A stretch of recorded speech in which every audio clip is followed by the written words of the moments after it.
Hello, good morning. It's a very, very quiet breakfast buzz around here this morning. However, things will get a bit more chaotic as we go on. I uh I opened with the indievolt.com page because we have a um, article on the site about media mail. But I thought it'd be very interesting to talk about uh, some of the questions I've received about mail. We're gonna have some guests join us. There is a thunderstorm going on behind me. It's pretty. It's a thunderstorm in my area, so I'm thinking some people may not have internet this morning. I'm lucky I have it. I'm lucky I'm one of the few that may have internet for now. So if we do drop, it's because, well, you know, my internet dropped or something. Anyway, so yeah, this is Indie Vote Breakfast Buzz. I'm going to hit the intro and come back to you. Here we go.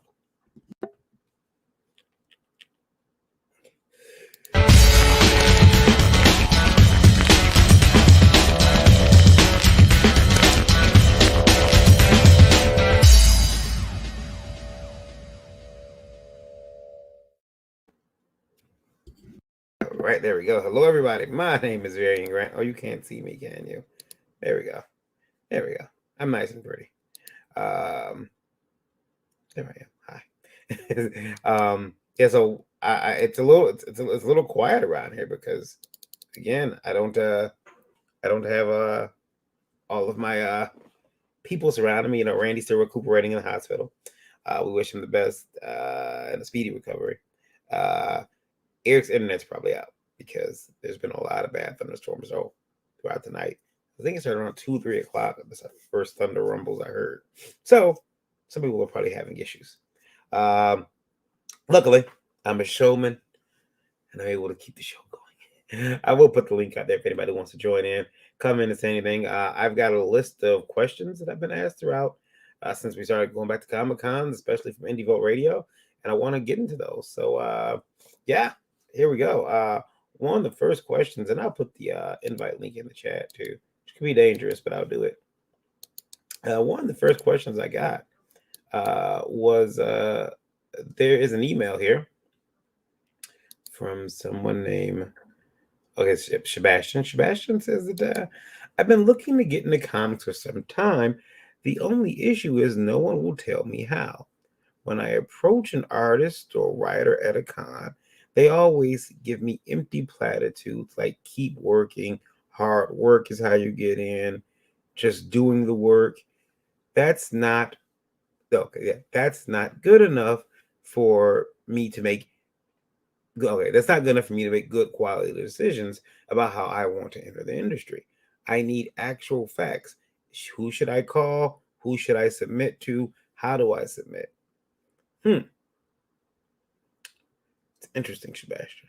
And the only thing that I can tell you is, first of all, if you go to any Comic Con, there's lots of publishers there. You can do a little of this stuff for yourself. Like there's no magic number or someone can give you to call, no address to go get in the comics. You're just gonna have to you can go to Comic Cons, you can take samples of your work, leave them with publishing companies. But you want to make sure you have something to leave because if you show it to them, they're gonna forget.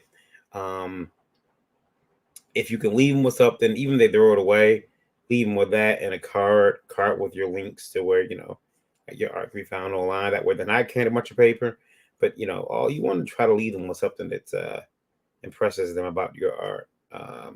Yeah. Yeah. Where it says eating, but this guy needs to pull his finger out and do it for himself. Yeah, I mean that's what I'm saying. It's like you have to do some of the work yourself. You can't just wait for everyone else to. There's no secret to getting into comics. I mean, I just did a comic book and printed it, and there I was here. So that's the best advice I can give you. The chat, though, feel free to weigh in on that. And the join link is out there.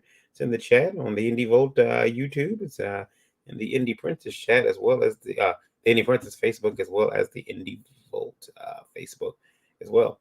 So yeah, I will just. I mean, you got to go out there. You got to meet people. You have to go to conventions, not just ones in your area. Start in your area, sure, but be willing to hit some of the bigger shows where other publishers are. So you might have to go to New York at least for a day. C2E2, some of the other, some larger shows. Try to get your work into the hands of other publishers. That's about it, though.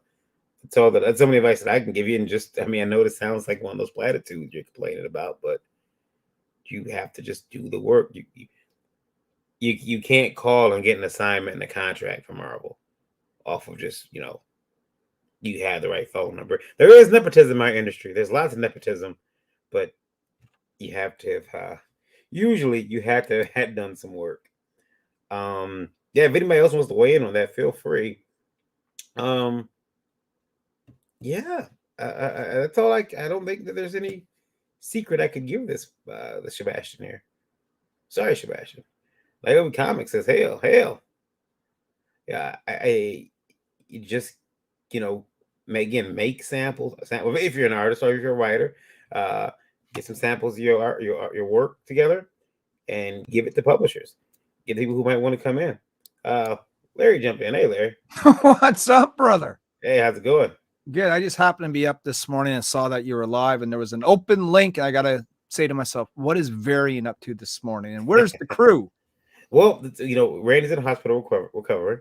Oh, is he, like, does he have COVID? Is that what happened? Yeah. Oh, He's damn, man. he's COVID pneumonia, so we are praying for Randy's speedy recovery. Best wishes, Randy, brother. If you're out there watching, man. Yeah, he's I've been in contact with the family, so we're hoping that he turns it around pretty quick. I always say Randy's pretty stubborn, so he'll kick COVID's ass in no time.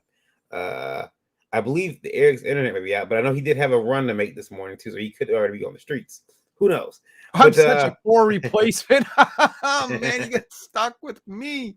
It's open links are out. They might want to join and talk, but I don't know if you caught the last question. It was from Sebastian, who says that he's tired of people, creators, saying, "Hey, here's the secret sauce." Here's not giving him the secret sauce, not giving him the like the how. Can I see the question again? Let's have a look. I don't have a question. I don't have it written down because it came from Indie Boat Radio. But basically, and once I read them, they kind of go away. But the gist of his question was, as I recall, people keep telling him, "Well, you gotta do the work. You have to, press the flesh. You have to meet people. Just keep doing it." And they're not. He wants to know how to get into comics. What email should he have? What company should he be submitting to? So he wants it all on a silver platter. I gotcha.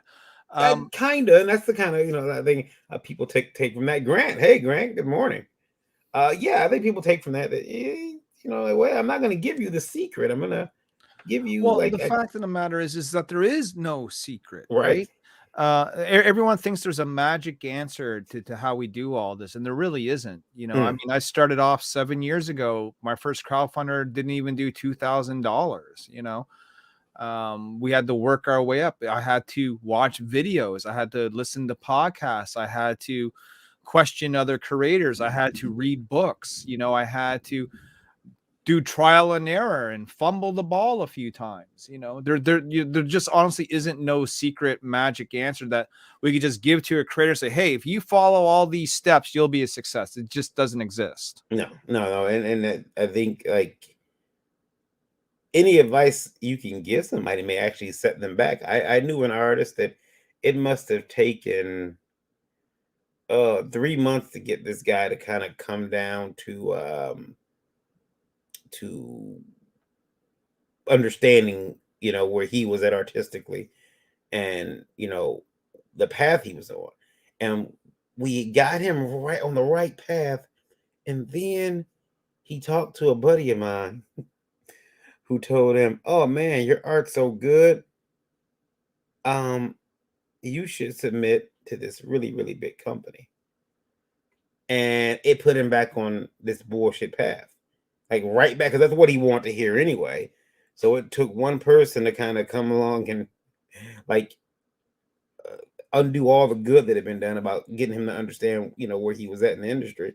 And and again, that quick way of, oh, just go, you're ready to submit to this big company. And when he didn't even get a rejection letter, he didn't even get a, it brought him down to the point where he's like, I'm not going to draw anymore. Screw it. It's not for me. People get discouraged, Yeah. This is a business if you're going to do it. And we hear this time and time again, but it's so true. I mean, you got to love this, man. Like, you got to love this. Like, there's no tomorrow, because if you're thinking that you're going to get into comics and it's just your instant success and get rich and all that stuff, no, more often than not, you're going to be in debt doing this. So you better love it, Mm-hmm. Greg Harms put a link in the chat for comic publisher submission guidelines. You can go check that out too, Sebastian, if you're listening. Grant send me that link a little later. I like to look at that. Yeah, it's got comic publisher submission guidelines over at Jason. Is that Thibault? Can't speak this morning. Grant says, I get people messaging me every day like this. Will you publish my comic book? No, publish it yourself. Well, I get that a lot too, because people think that we do publish books other than Niobe. And the truth is no, Niobe is the only thing that I do. And I wouldn't want to publish anyone else's work. But with that being said, there are all kinds of small publishers out there that are taking submissions, and Antarctic Press happens to be one of them, depending on what type of book you're writing or doing. This is to creators out there who are looking for publishers, start submitting them around. Max DeVille runs a publishing company called Atrocity Press. He does like 4 or 5 different books. Most of them are his, but he's poked into the possibility of maybe publishing other people's work down the road. They're out there, but I get it. I get that message a lot, and there is no real reason why you shouldn't self-publish though, And I'll tell you something, Sebastian. If you're trying to find a publisher because you don't want to pay for your comic, you're going about this the wrong way already. Because I know I have a very talented creator who sends me pack on type of packet. I mean, with these pitches, and usually what they do is he hires an artist, a really good artist. And he probably pays him gets like a quick, project rate. Hey, how much would you do these 3 pages for? And then he sends it out to people. Hey, here's a story. Here's 2 pages of art. What do you think? And they're very nice submission packages as far as submission packages go.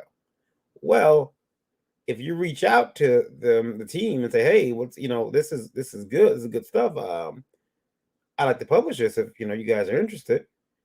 Oh, okay, great. Well, here's my artist's page rate. Here's my page rate to, write. And you're like, well, wait a minute, this is your story. It's you still own it. What are you talking about? And then they don't have their teams not all really together. It's a mess. So if you're going to be submitting, please do the work of making sure that your project is ready to go. It reminds me of a speech that Todd McFarlane gave, right? I was watching like the 20 years of Image panel that they did at the big Image show a few years back, and he was talking about how like these creators come up and they want Image to publish their book, and then they ask what they're going to get for a page rate, and McFarlane's like, well, we don't give you a page rate. Why? Because we don't own it. He said, what you do is you get 2 or 3 of your buddies together, you pull some money, you make a comic. If we like it and we take it, a few months later, then you get money, then you get paid. Yeah, the Image model is made so Image doesn't own anything. And Image really doesn't take a big loss in your book if it tanks. I mean, it's their business model. It works for them. And Eric says he's getting ready for a nice appointment. Yeah, Eric, good luck on that appointment this morning. And Mar V says, I've been fighting for 20 plus years, and I published this here my first comic. Yes, you did. I got a copy of The Sin Killer, 2 copies. What's his book called? The Sin Killer. Nice. Yeah, it's I got it right here somewhere. It's very cool. The cover is really cool. It's like matte. It's awesome. Grant says, my philosophy is this: instead of submitting a comic book to Image, my goal is to make a comic book that's good enough that it will be noticed by the guys at Image. It's a very good way to think of it, Grant. I mean, that's the old school way of doing things, right? I mean, a lot of times you wouldn't apply to Marvel and DC. More often than not, they would come to you. They would often see something that you did for another publisher or even a creator-owned work, and if they liked it enough, they come to you. Mm-hmm. And Grant hits it on the head here again. He says people want a publisher because they think the publisher will pay for advertising and they won't have to self promote. There is no way around self promotion. Yeah, I mean, look, self promoting is good. If a publisher hires you to do their characters, that's different. But doing your stuff yourself is, if you're not self-promoting, even when you are with a publisher, I would ask what is wrong with you. Here's the thing. I'm been lucky enough, that they get a publisher. Niobe is actually she's supposed to come out at the end of the month. I think it might be delayed a few weeks just because of shipping and stuff. But I wouldn't depend on Antarctic Press to promote Niobe. I mean, when they do, it's nice, but that's really my responsibility for me to promote them too, right? And say, hey, look, here's my book.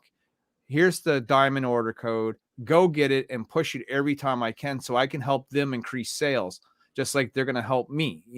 That it's a two-way street. Yeah, I agree. Publishing companies should promote your stuff, but you should take it upon yourself to promote even harder. Right. It's they're giving you an opportunity to get on their larger stage, and you still have to let everybody know you're going to be performing there. That's it. You can't just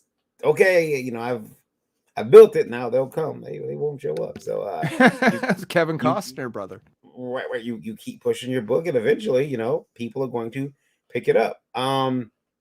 That's so yeah. I think there's a point though, Sebastian, where you just got to do the work. We've been talking about the media mail situation. Oh God, here we go. Yeah, and it's gotten a bit more confusing lately because people are like, well, I'm getting comic book shipped to me in boxes as media mail, and I was in the Liberty Warehouse, and I did get a stack of books in, and it was a nice size box, and it was shipped to me media mail.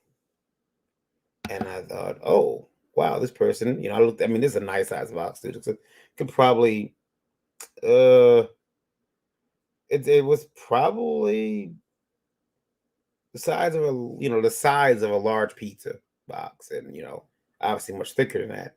But it was shipped media mail. No one opened, no one went through it. Whereas, some people are getting the Gemini mailers open, sent back. And I was talking to a lady who works at the post office.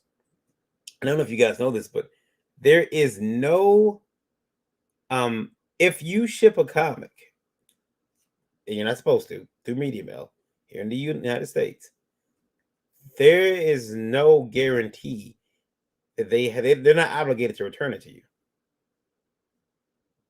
Well, you're going with the cheapest option possible, and on top of that, I've talked to people who've talked to their postal service.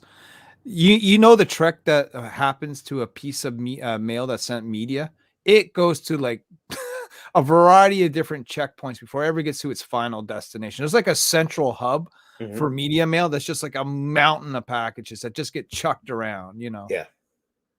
Yeah. I've sent packages. I sent them both out both ways. I sent them media mail. I've sent them, regular mail. First class. I will say the first class packages typically get there. The box is in better condition. Media mail, like Larry said, could get dinged up. And like they open it, keep in mind that might be a book that you have to replace now and that you're not going to see back. It's not going to magically make its way back to you. It's going in the trash or it's going home with the worker who found it. Well, look, there's a story that just came out not that long ago with Penguin Random House, sending boxes of comic books to comic book shops, and there's no protection for these comics.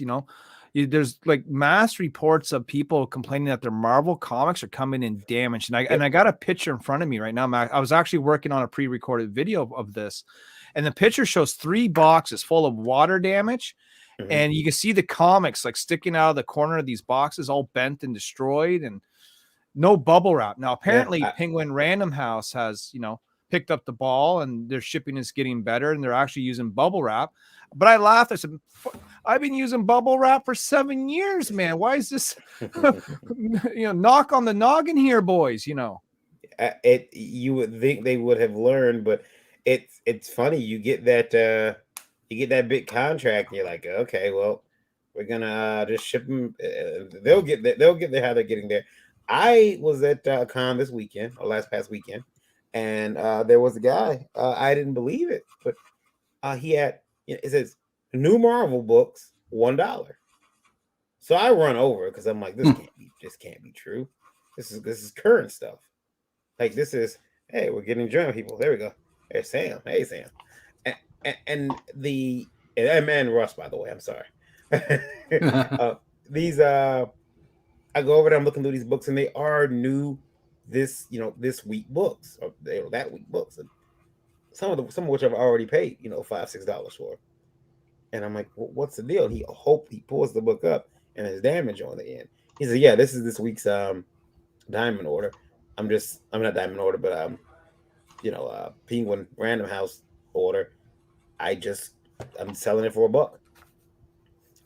Everything was $1 a piece. Every book. Max is joining us as well. Varian, I might have put out the fact that you had an open link to the boys. Yeah, thank you. So the BC has come to invade, sir. Yeah. I had to get an early break because I'm working right now, so I had to product placement. You guys didn't hear the first question, which is from a guy named Sebastian, who wanted to know why you won't give up the secret sauce. How come you won't tell him who you should be submitting to? You're not giving out emails, phone numbers. He wants to know, who do you call to get in the comics? And Ghostbusters. Everyone should give him like the breakup hotline number, 1-800. Who do you call to get into comics? That would be me, and you bring with you about $5,000 to $10,000. We'll hook you up, brother. In used notes. I'll get you an awesome comic book, which then you have to learn to market yourself, because I'm not doing that for you. Yeah, that's a whole different package. I can't afford to teach you anymore. Well, it's like I said, there is, and I'm sure the boys here will agree with me, there is no secret sauce. There is no magic. We got two gentlemen here on panel right now that are both in the trenches crowdfunding right now. You know what I mean? And I bet they wish they had the magic answers too, Well, the only magic answer is to keep working.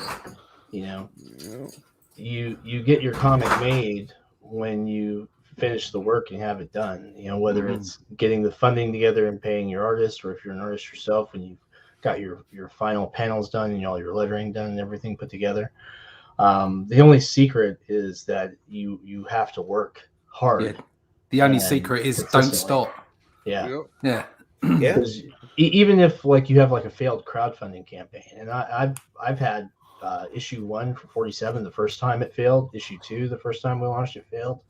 And just kept working, came back and got them both done. Now we've got issue 3 on, and determined that it won't fail. So. I was interested in the way he started his question with, I've been thinking about getting into comics for some time now. It's like, really? I've been thinking about it since I was 6. Yeah. It's like, it's not just something you just casually think about, oh, maybe I'll just go do that. It's either a passion or it isn't. If it isn't a passion, and this has no relation between whether you're doing it as like a hobby or whether you're insistent that you want to do it as a career, either way, you need passion, because otherwise you're not going to get anything out of it. It is one of those careers that it really is a creative thing, and you need to love it dearly.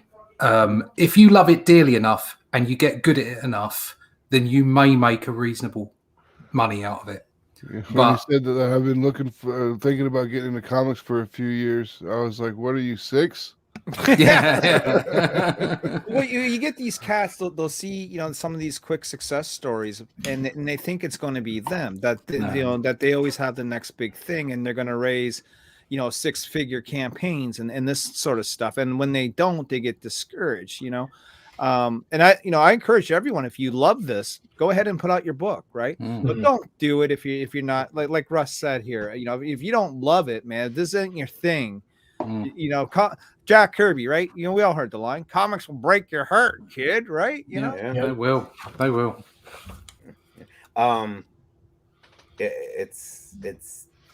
We wish if we all had the answer, then we all be rich. We wouldn't be here. We wouldn't be here right now. The other thing is examining the question once again.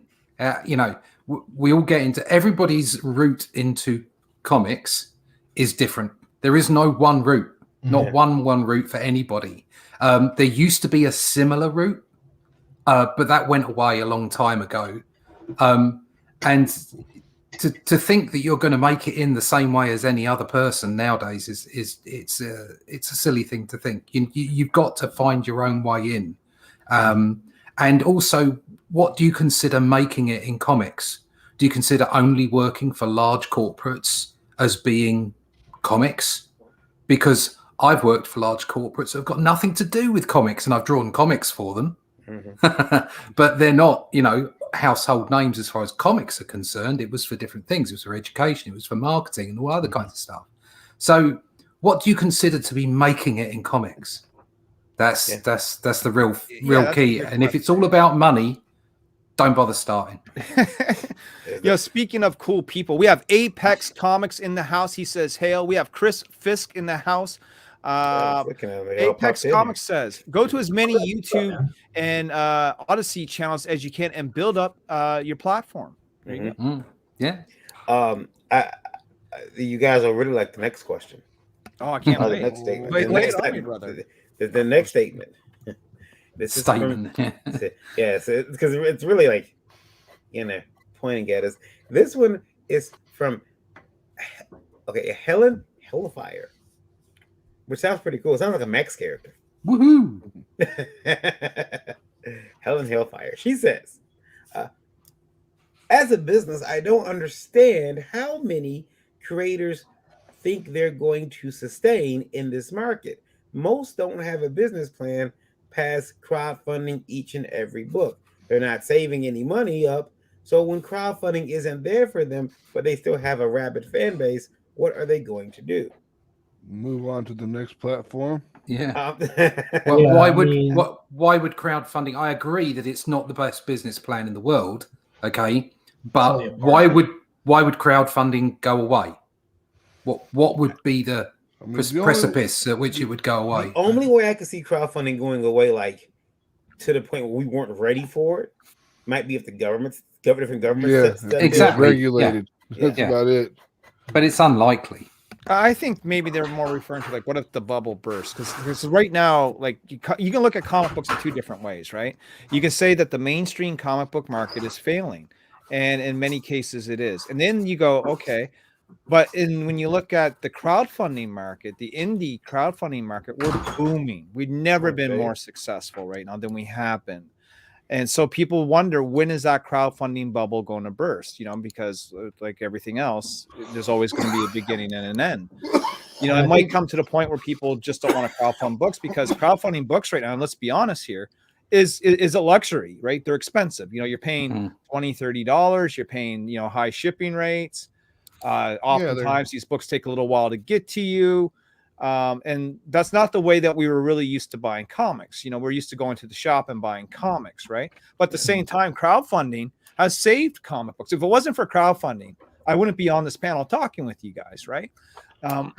And crowdfunding led me to getting published. Definitely benefits to getting crowdfunding. I don't think it's going to go away anytime soon, but there might come a time where crowdfunding may not be the way to go. But for right now, I would definitely say crowdfunding is the way to go. Yeah, I agree. At the moment, we're looking at a reduced audience. You know, everybody used to buy comics back in the day. A lot of the time was because the audience was fostered from an early age, because there were books in ordinary shops rather than just comic shops. Again, I prompt that with, I love comic book shops. I'm a nerd. I love them. But most people aren't. And the way to get a new market is to have comic books available everywhere. So you've got this kind of reduced audience situation where actually crowdfunding kind of talks to that as it's kind of a niche thing. It's not the mass market thing it was. It's become artisan almost, and people get involved with the crowdfunding on it almost like video games. They want to see those targets go up. They want to be part of it. And the previous question or the previous comment, I think it was it Advent Comics, Apex Comics. Sorry, Apex. from Apex Comics about, oh, get yourself a YouTube channel and do this and do that. Yes, absolutely do that perfectly. But that's all new. That's not the way it used to be 10 years ago. It is now. It's people have got to change with the times, exactly the way everybody else has been saying. You move to another platform if you need it. But at the moment, it's the thing to do, because that's where I think the burgeoning market is.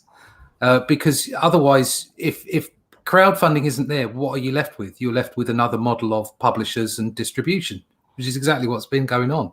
And it's kind of having a bit of a shaky time, isn't it? Sam's got a little bit of sweetness going on with the expanding for outside of LCSs and stuff like that. Right. And the thing about that too is getting back to the business model part of this question. I think when people look at the crowdfunding, they kind of get lost in what the numbers they're saying. They don't really know what's going on in the background. Because I mean, if you look at 47 Furious Tales, my title, through the 2 successful campaigns so far, they're tiny campaigns. But issue 1, between those 2 tiny campaigns, convention appearances, and then the 23 stores that are carrying it, we've sold over 1,200 copies in print of issue 1, which is a relatively small number in the grand scale of comics, but for the first comic I've released, for is a hell of a indie comic start. like that, Yeah. 1,200 books is great. And then It is, yeah. with issue 2, we're just about to hit 1,100. So I mean, as you look at that, you've got to also understand that there are a lot of people who are doing that. Look at Madeline Holly Rawson. Her campaigns are very, very successful, but she also has a lot of sales through distribution to comic shops and other venues. Mike Shea with Miskatonic High, same story, And then what Max was referring to, I've got distribution in Oregon for marijuana dispensaries. And for some game stores, I've got to reach out to Varian again and talk to him about some stuff for, getting some more shops on board. But then I also Varian doesn't answer his Twitter DMs, right? No, he don't. But I've set up, 23 stores directly who are carrying not just my comics, but also my RPGs for most of them. So I mean, it's one of those things where you have to incorporate a lot of different revenue streams, just like any current content creator you're going to see on YouTube, on Twitch, any streamers, podcasts, you're going to see them incorporating multiple revenue streams. And the same is very true for indie comics. Oh yeah, you gotta get your money where you can. I mean, listen, if crowdfunding didn't exist, that'd be scary, because comic shops are, they're not opening doors, they're closing doors. You don't have comic books in your Barnes and Nobles, you don't have them in the magazine racks and on the spinner racks and at the newsstands anymore. Where you get comic books now is very, very limited, and so crowdfunding allows you to get that comic directly from the creator. And I'll tell you this, more and more big time creators are looking at crowdfunding as an option instead of working for the big two. And of course, and this is a whole other subject, but you get Substack hiring big name creators to come and bring their work over there. Definitely a lot of changes happening in comic books, but comic books themselves are going to be around. I'm just glad that we do have an option of crowdfunding where a guy like me can put together an idea, put together a book, and see if it works. It's fantastic. It's not the end all be all, but it certainly is cool. Yeah. Have a web store to sell your book. Maybe throw your books up on eBay. Do what Sam does. Reach out to some of these shops and some of these other places and get your books carried. Go to conventions, shake some hands, go to your local comic book store and do a signing, whatever it is you got to do, man, to get out there. And I'll tell you, with regard to shops, selling directly to them, obviously you have to make sure that there's a profitable margin for the shops in question. But I mean, so long as you have a net gain, so long as you're profitable, that's a step in the right direction. Now, the funny thing is with the pandemic, and then with a lot of the transitions for big distribution channels, i.e. Diamond, and everything's been going on with Penguin, when things fall off with those distributors, then it suddenly becomes a lot easier for me to get direct sales on shops. The Penguin thing with a handful of people reporting damaged boxes, and all of a sudden 2 more LCSs were like, yeah, I mean, if you can get them here intact, we'll take them. And the funny part is once you've got new titles in books and on shelves, people see them and like, hey, what's this? And they pick them up. And once you've got, a copy of Niobe in your hand, or a copy of Mary Machine Gun, or if you've got 47 Furious Tales in hand, and Russ, I don't remember what the name of your book is. Only Death Can Save Us. Thank you. Or Only Death Can Save Us in your hand in the shop. It's kind of hard to put it back down when it's not something you've read before, Yeah. So getting those first sales in becomes really profitable for those shops.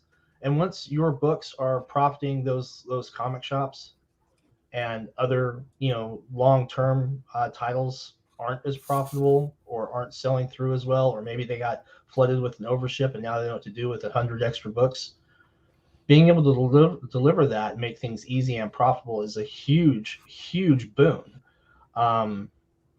for those shops.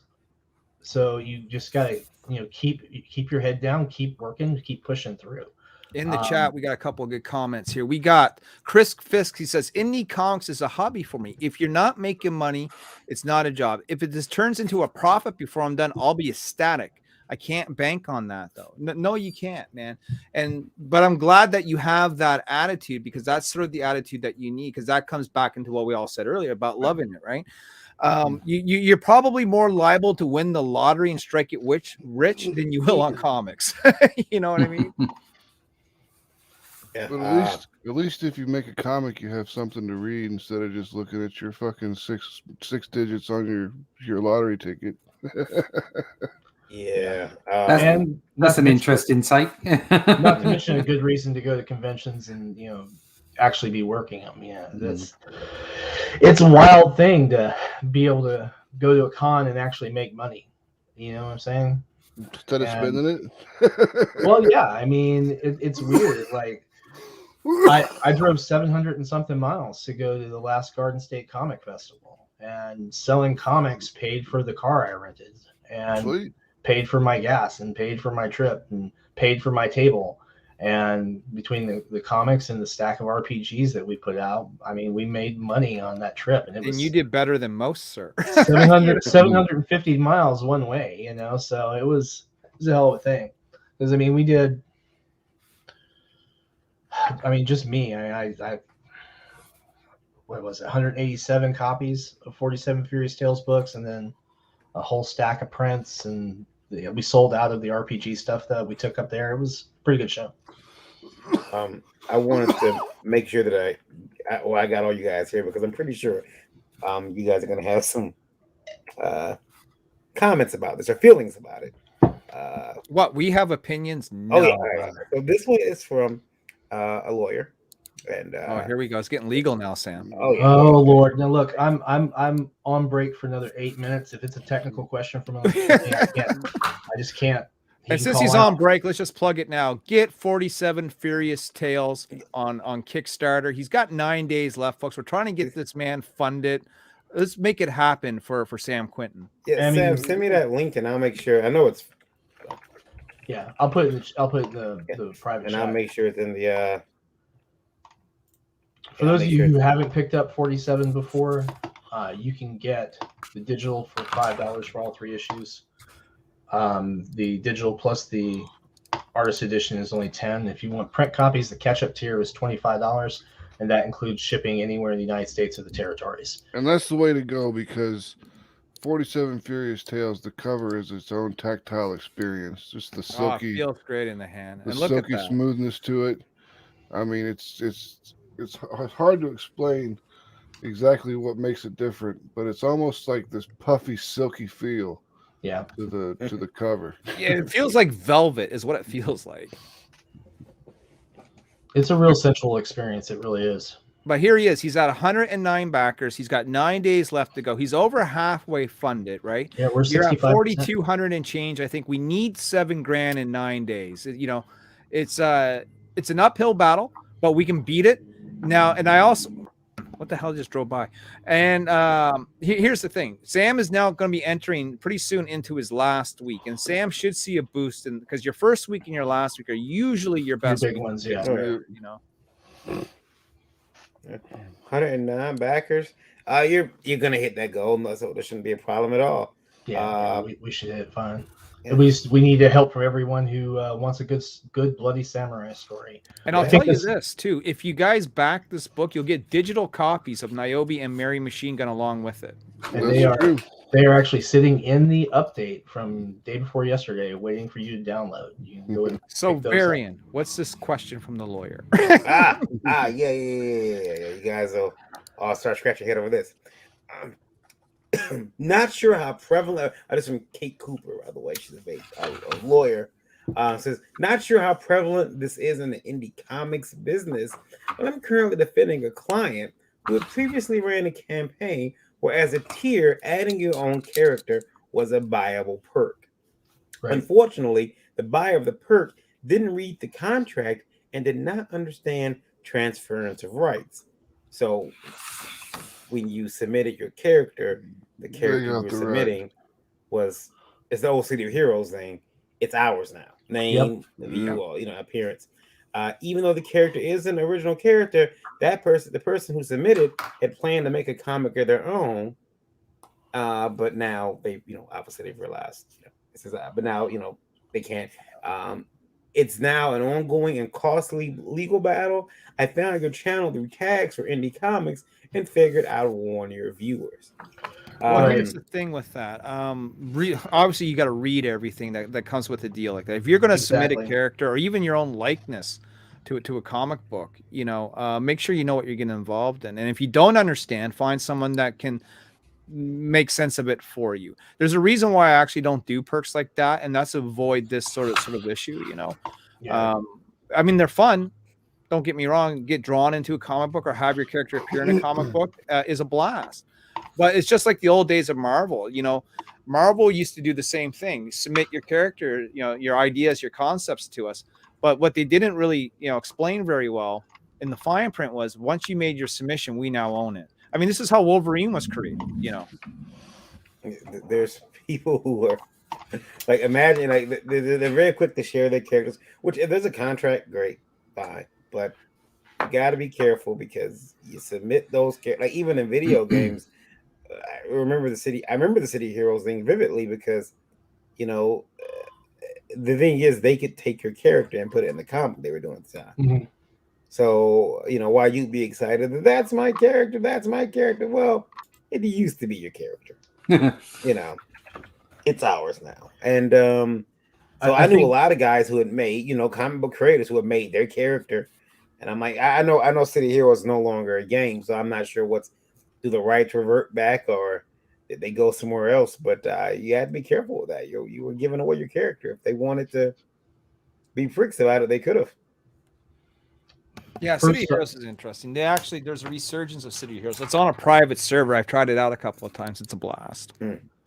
Yeah, first off on that, as far as contract questions goes, I think that in the indie scene, you have some people who don't bother until they run into problems like this. So at least you have a client who had the forethought to construct a contract for it. Hopefully that contract met the requisite elements in his jurisdiction to actually be enforceable. Let's hope anyway. For me, as a paralegal of 14 years, I draft my own contracts, all sorts of shit. And I find that the KISS rule is very applicable in my jurisdiction. Keep it simple, plain language, and spell out rights as required, obviously. But I think that in these instances where you have litigation over things like that, the only person who ever profits from those are the legal professionals, the attorneys on either side. Because honestly, I think any legal professional probably agree with me. Your clients in a dispute on an indie comic character are probably never going to recover to be profitable over the legal costs and damages. It's just what do they call that? It's not like unsuable, but basically it's like there's no judgment point. proof. judgment proof. Yeah. Right. Yeah, I mean, because you can sue someone and get a $100,000, reward from the court. But if your net worth is $15, how long is it going to take for you to pay that off? Even with garnishments and whatnot. I mean, that's a tremendous burden. Yeah. And they'll screw you in Missouri. They'll take your driver's license away if you don't pay your legal requirements that you. Yeah, I mean, that said, have I filed action against people who violated Sonoma copyrights? You bet your ass I have. But that's what registering your copyrights are a big part of the things too. Register your trademarks and your copyrights, folks. Get that protection ahead of time, because that's going to go a long way with your efforts if someone does trespass and try to steal your intellectual property. When I had a legal case a couple of years ago, I hired a firm, and the paralegal there, she actually became a very good friend of mine. After then she told me, she said, "Hey, I'm the one that fought your case. Know why you're thinking my boss." She's like, that was, he didn't do shit. And so she said, who does the work? Paralegals. We do all the work. Lawyer just comes in and, just take this out. And there. So I thought it was really funny. You mentioned taking licenses, Max. Yeah. I want to read something to you guys and why everyone might need to reconsider. And maybe we got to start giving my state, Michigan. It's good. First of all, it's going to turn the Thunderdome here very soon, because they've done things. So we've been legal. It's legal. It's fine. Well, now Michigan is limiting suspended driver license. They're limiting what you can have your license taken for. Really? So yeah. So the Secretary of State's website, that's like our DMV, says the law changes will affect driver license suspended due to failing to comply with judgment, such as failing to pay a ticket or failing to appear in court for the following violations. So check this out. You will no longer have your license suspended for the following violations in Michigan: open intoxicants in a vehicle. Open intoxicants in a vehicle by a passenger. Person under 21 transporting or possessing alcohol in vehicle. Person under 21 transporting or possessing alcohol in a vehicle by a passenger. Minor in possession of alcohol. Failure to comply with a civil infraction. Person under 21 used fraudulent ID to purchase liquor. Sold or furnished alcoholic liquor to a person under 21. Felonious driving. Felonious driving. Felonious driving. What's that mean? You have to. It's like it's like when you see something like I remember seeing attempted aggravated battery. And I was like, how do you attempt to aggravate? What does that even fucking mean? Controlled substance. Carry all the crack you want. That's fine. False report or threat of a bomb or other harmful device at a place of education. Holds placed on licenses for unpaid parking tickets will also be lifted. This place is going to turn the Thunderdome. That went into effect October 1st. And every night now I hear sirens. The land of the free. Felonious driving is the reason why you would get your license taken. Felonious. It's the whole point. Anyway, Michigan turning the Thunderdome. It's going to be great. Felonious driving would be like DUI, right? What if I think felonious driving, you might have to hit someone. Yeah. Or cause like extreme property manslaughter. Yeah. Is felonious driving getting oral sex while driving? Is that what it is? Fellatio driving. Do we have any more questions, Varian? We do. And this one is sure to also upset you guys. And it's only because this person is complaining about our prices, and they're not happy with them at all. Prices. Bring it up. Our prices of our books. Well, this is a topic that keeps circling around, but let's hear it. Yeah. So this one is from Marta Par, and he says, I am really upset that I can't afford half of the comics that you guys suggest on your show. I go to the pages and find books for 25, 35, and more.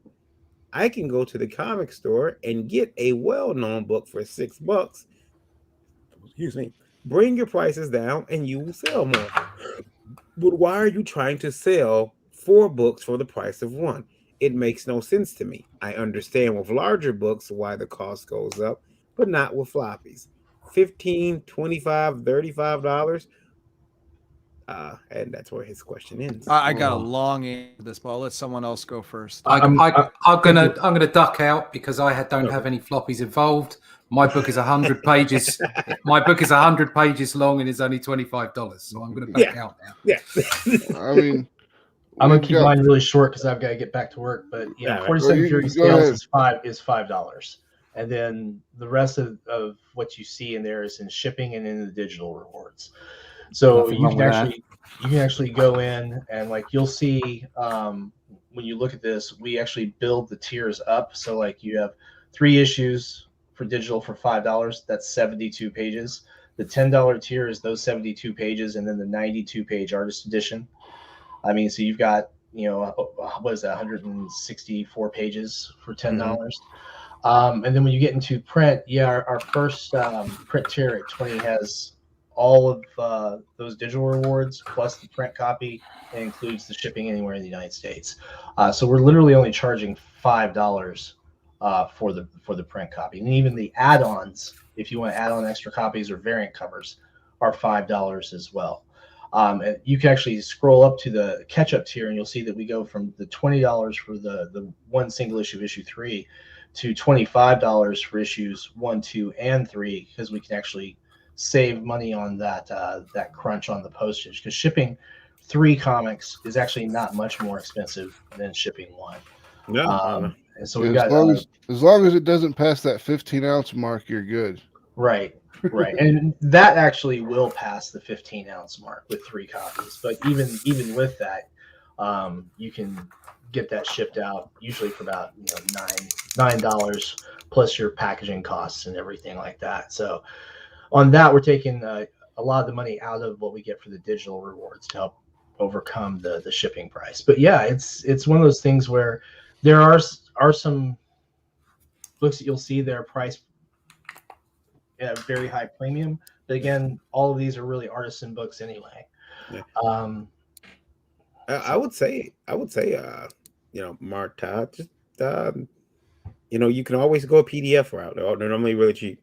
Yeah. And you can also pick up these books at several of your local comic shops too.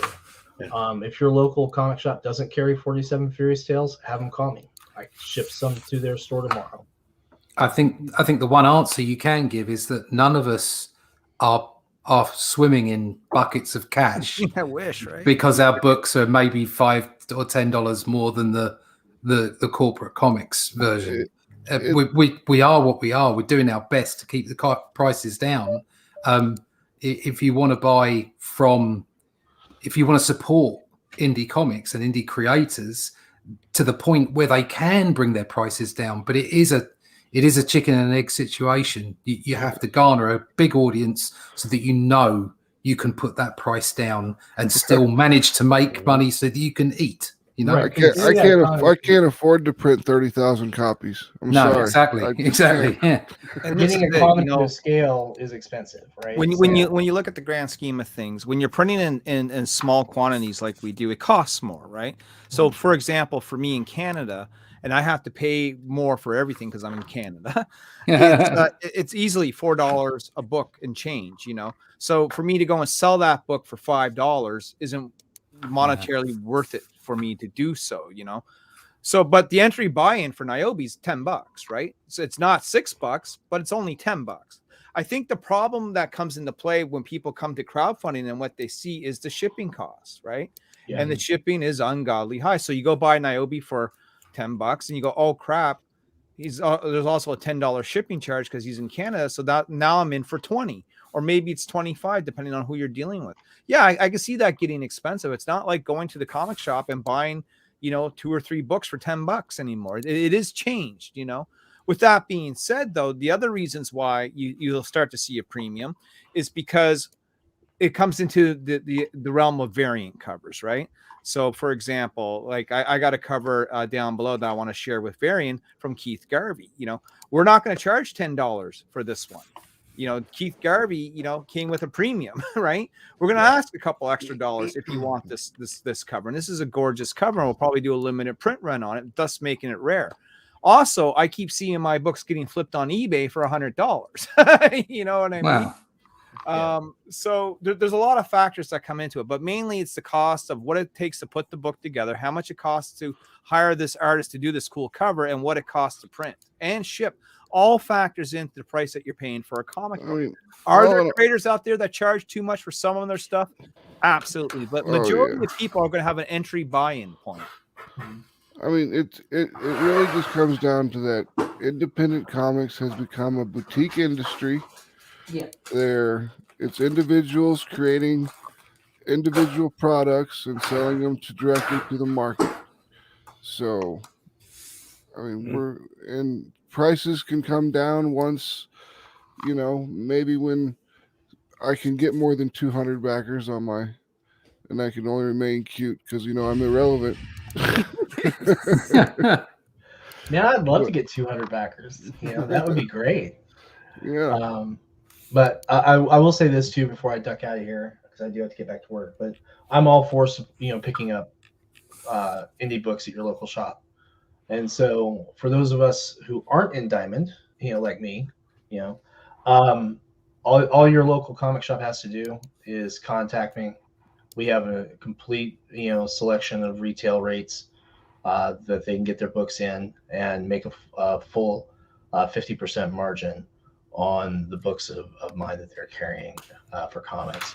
So shops make money selling Sunoco Publishing comics. That's just the way it is. Varian, can you highlight Chris's comment? Crowdfunding isn't book selling, because that's important. We're going to talk about this in a second. And I'll catch up with you guys later because I do have to get back to work. So we'll see you. Let's go ahead and read this. Crowdfunding isn't book selling. You're backing a creator. Receiving the book is a perk. All crowdfunding sites state this. That's right. Yeah. Here's the misconception that people have about crowdfunding is that it's an online store. That would be an incorrect and wrong assumption to have. What crowdfunding is that you are supporting a creator on their endeavor to bring their dream come true. Okay, it's not just you're paying a fee to buy a book and that's it. You're making a pledge to donate to this guy, almost like a GoFundMe, to make a book happen. It's not just a straight out sale. I hate to break it to people like that. Yeah, I mean, and that's as they were talking earlier when they were saying like, "Oh, what would happen if crowdfunding went away?" And I'm like, "Well, it'd just go back to pre-sales." You know, you'd say, "Hey, we're going to do pre-sales. If we don't sell at least 200 copies of pre-sales, then then it's not going to happen." And then you do your pre-sales, and then you don't even have to worry about waiting for Kickstarter to give you the money for 2 weeks. You know. Well, you know, but there is something to be worried about here. When I understand what Chris is saying, and I know I've seen that on those sites, and there are some bad actors who use that as a reason to not, I'm not going to send books out. You know, there never was a. I think there's two things going on here. It's like there's no reason while you are taking an active role in crowdfunding and producing your book and having people give the money prior to the book being sent out, okay, to the book being available, as it were, or even if you wanted, like Daphne does, actually have the book ready to go, okay. There's nothing wrong with good customer relations and treating it like a business and treating people that back it like customers. There's nothing wrong with that, but it does require a two-way street, that the customers approach it from the perspective of, this is not a store, this is someone's project that we're funding. So you need to see it in both lights, I think. And to hear complaints about how expensive they are, or why aren't you getting this particular thing that maybe you could get from a comic book shop or a mainstream publisher? they're unfair. They're unfair criticisms. But at the same time, it is only right that if you've handed money over to people, you kind of expect to get something back for it. Oh, absolutely. Yeah. And here's the other thing. When you help someone like me, like Russ, or like Max make these books, and we gain some traction, maybe eventually you do start seeing them in your comic shop. You're going to see my book in your comic shop. You know, you're going to be able to buy it for $4.99. But we wouldn't have been able to do that without you guys backing these books on these crowdfunders in the first place. Yeah, that's exactly it. Yeah, I see. I mean, the way that I'm producing, because I'm running through Arrow and through Liberty for serializing the books. I see it as kind of like the main event. So the backers get, you know, the pin-ups, they get the extra bits and pieces, but they also get the book in the way that I envisaged it as a graphic novel, as a whole thing. And then because you've got that content, you can then serialize that out. Whichever way round you do it, it's like it's a special thing for the backers. They're coming along with you. They're part of the process.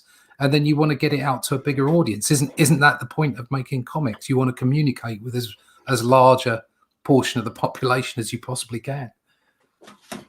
Everybody needs to read Mary Machine Gun. Yeah. Everybody. I would like I would like to think that people would not use that like, oh well, you know, but there are people who have said, you know, and that gives you pause every time you hear it. Well, I don't have to actually send you a book, you know. But those people aren't going to get a second chance, are they? No. In fact, if it was my first book and I was crowdfunding, people are real. You get one shot. Yeah. If you don't deliver, then you're done. You're done. Yes, exactly. Chris says, yeah, the back creator can produce the cheaper books a duration after they receive the social backing. That money isn't for buying a book. Niobe Comics says, buying exciting comics number 17 with Diamond, order code AUG. That's August 211490. That's it. I'm now a number. I am a number. Don't call me. I won't answer. But if you give this number to your local shop, we'll get you books in the hand. I mean, get 17, 18, 19, and 20 for sure for the Niobe Birthright story, which never would have been made possible if we didn't kickstart it first.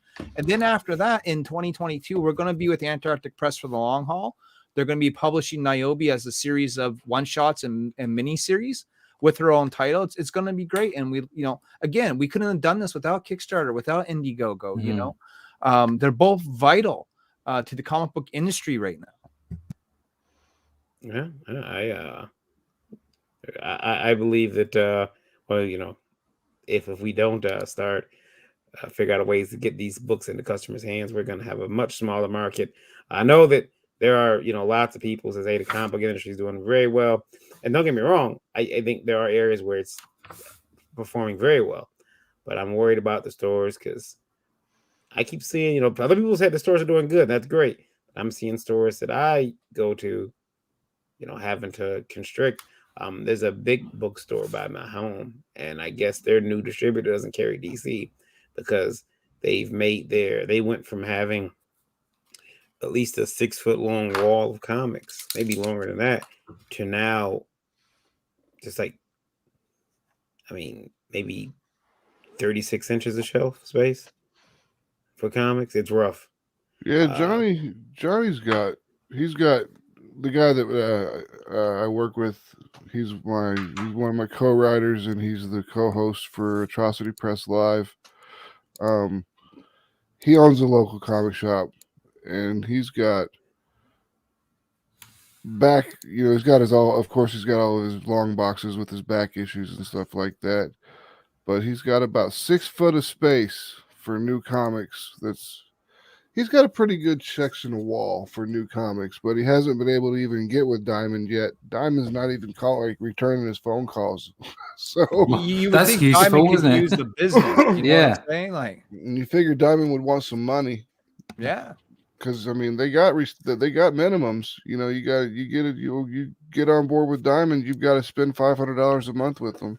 Now, does he do like the whole DC thing? Because DC's got a different distributor now. Does he get in books for at least DC? He's gonna have to go through other distributors to get DC and Marvel. But he hasn't gotten any of those yet. Well, because he wants to start it all at the same time. Because he's mostly gonna his newer books. I think he's gonna carry them mostly independent stuff from Antarctic Press, Image. Yeah, Scout Comics, Boom Studios, all of this. This one came in. This question just came in. They didn't put a name down, but probably because of the nature of the question. It says, "Am I the asshole?" Yes. Am I the asshole for asking for my hotel room to be covered? I was just invited to a show. It was actually not a comic book show. It's like I said, they call it a niche specialty show dealing with art. I was just invited as a guest.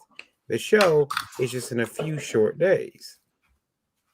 I asked that my hotel room be covered, and the promoter seems as if I've asked him for his firstborn. They're providing the table. They're providing 3 meals a day. Why not the hotel room? Well, it sounds like you got enough already, but Jesus. Man, I've been to a few shows, and I've been lucky once in a while to get a free table, but never have I ever had anyone like just pay for my entire trip, right? And that's essentially what this guy's asking. You're going to pay for my table, you're going to get my food, you're going to get my hotel. It doesn't work that way. If you're Michael Bryan Bendis or something, they're probably going to cater to you. If you're Joe Blow nobody, be lucky to get what you get. Yeah, I think I was. Oh, go ahead. So it does depend on notoriety. It really does. You can't expect too much. I've been to a few shows. The smaller the show, the bigger the fish I am. Yeah, it's as simple as that. The bigger the show, the smaller the fish I am. So in the smaller shows, I have had my hotel paid for and my travel, and been given a free table, and then I'm free to profit from it. But I have actually done panels for them and stuff like that. So I did like several shows on the trot where I was doing the Draw the Marvel Way presentation for them. So it's a two-way street, and also it depends how well known you are. Without sounding arrogant, honest, this isn't. I won't go to a show now in the UK unless I'm invited, because it's just financially not worth it. If I go to like a big show and I've got like people that used to draw for Marvel in the 90s, everybody knows who they are. They're going to get the commissions. Okay. So if I go to the London Comic Show, okay. Yeah. All right. My name is not big enough. I'm just not going to get the same kind of custom. That said, the smaller shows I'm more likely to do something at. But if I don't get invited to a show and have my expenses done, I'm better off staying at home and drawing. I'm better off making pages because I get a page rate for that, or I'm doing my own work and forwarding my own business. And these days, especially in the UK, I mean, obviously I can't talk for America, but in the UK, it seems that, most of the conventions are full of people offering autographs and selfies. They're not actually there for the comic books anymore. Yeah. So it's just not worth my time.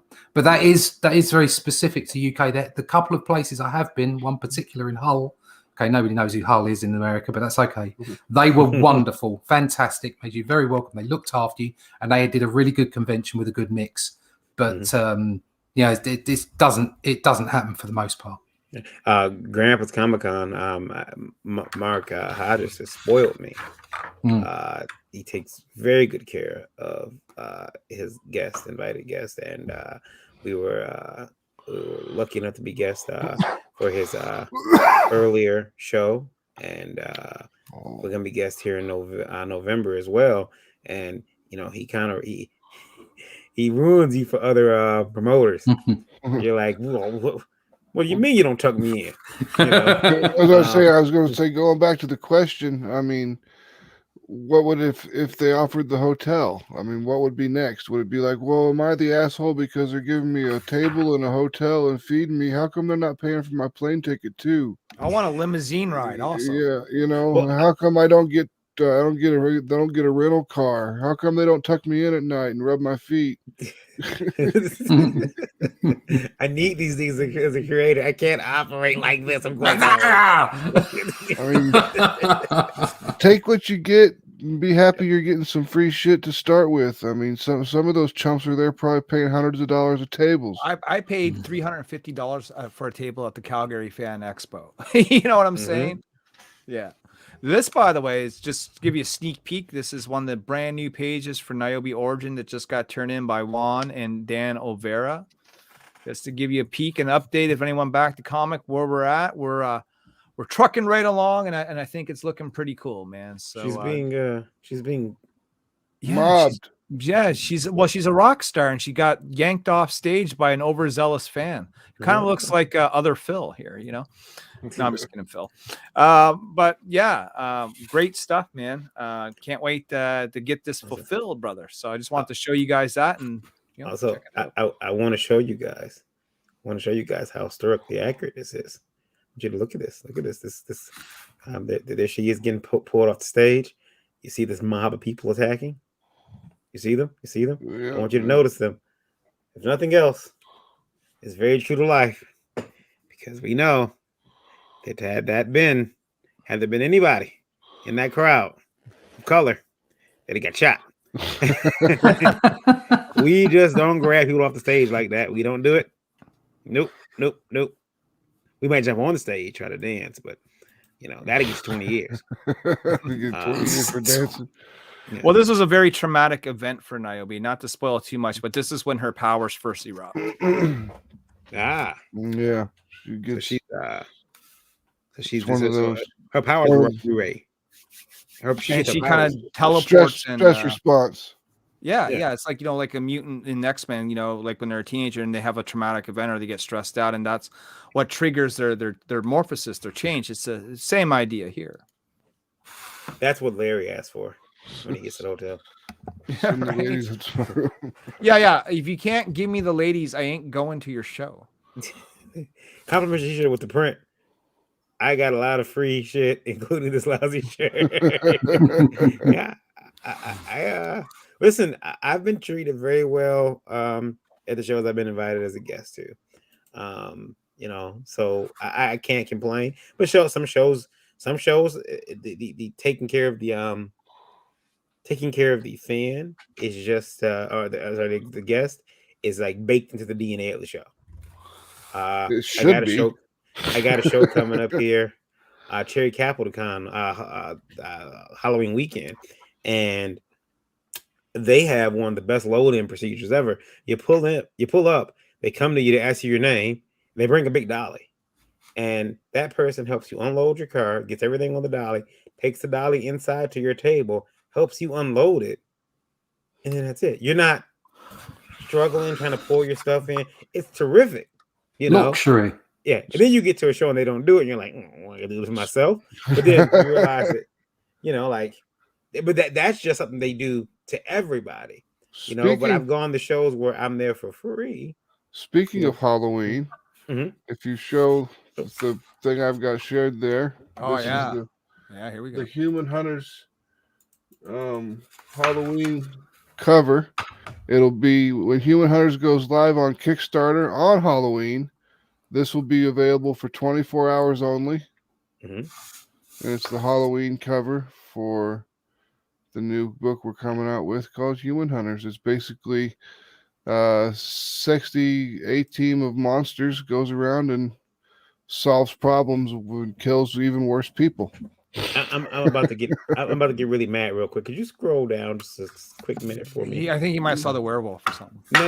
I need you to. This is gonna sound very perverted. I need you to do me a favor. Just check here in the dress. The Sally dress? Yeah, the Sally dress. Okay. Okay. Her legs. Okay.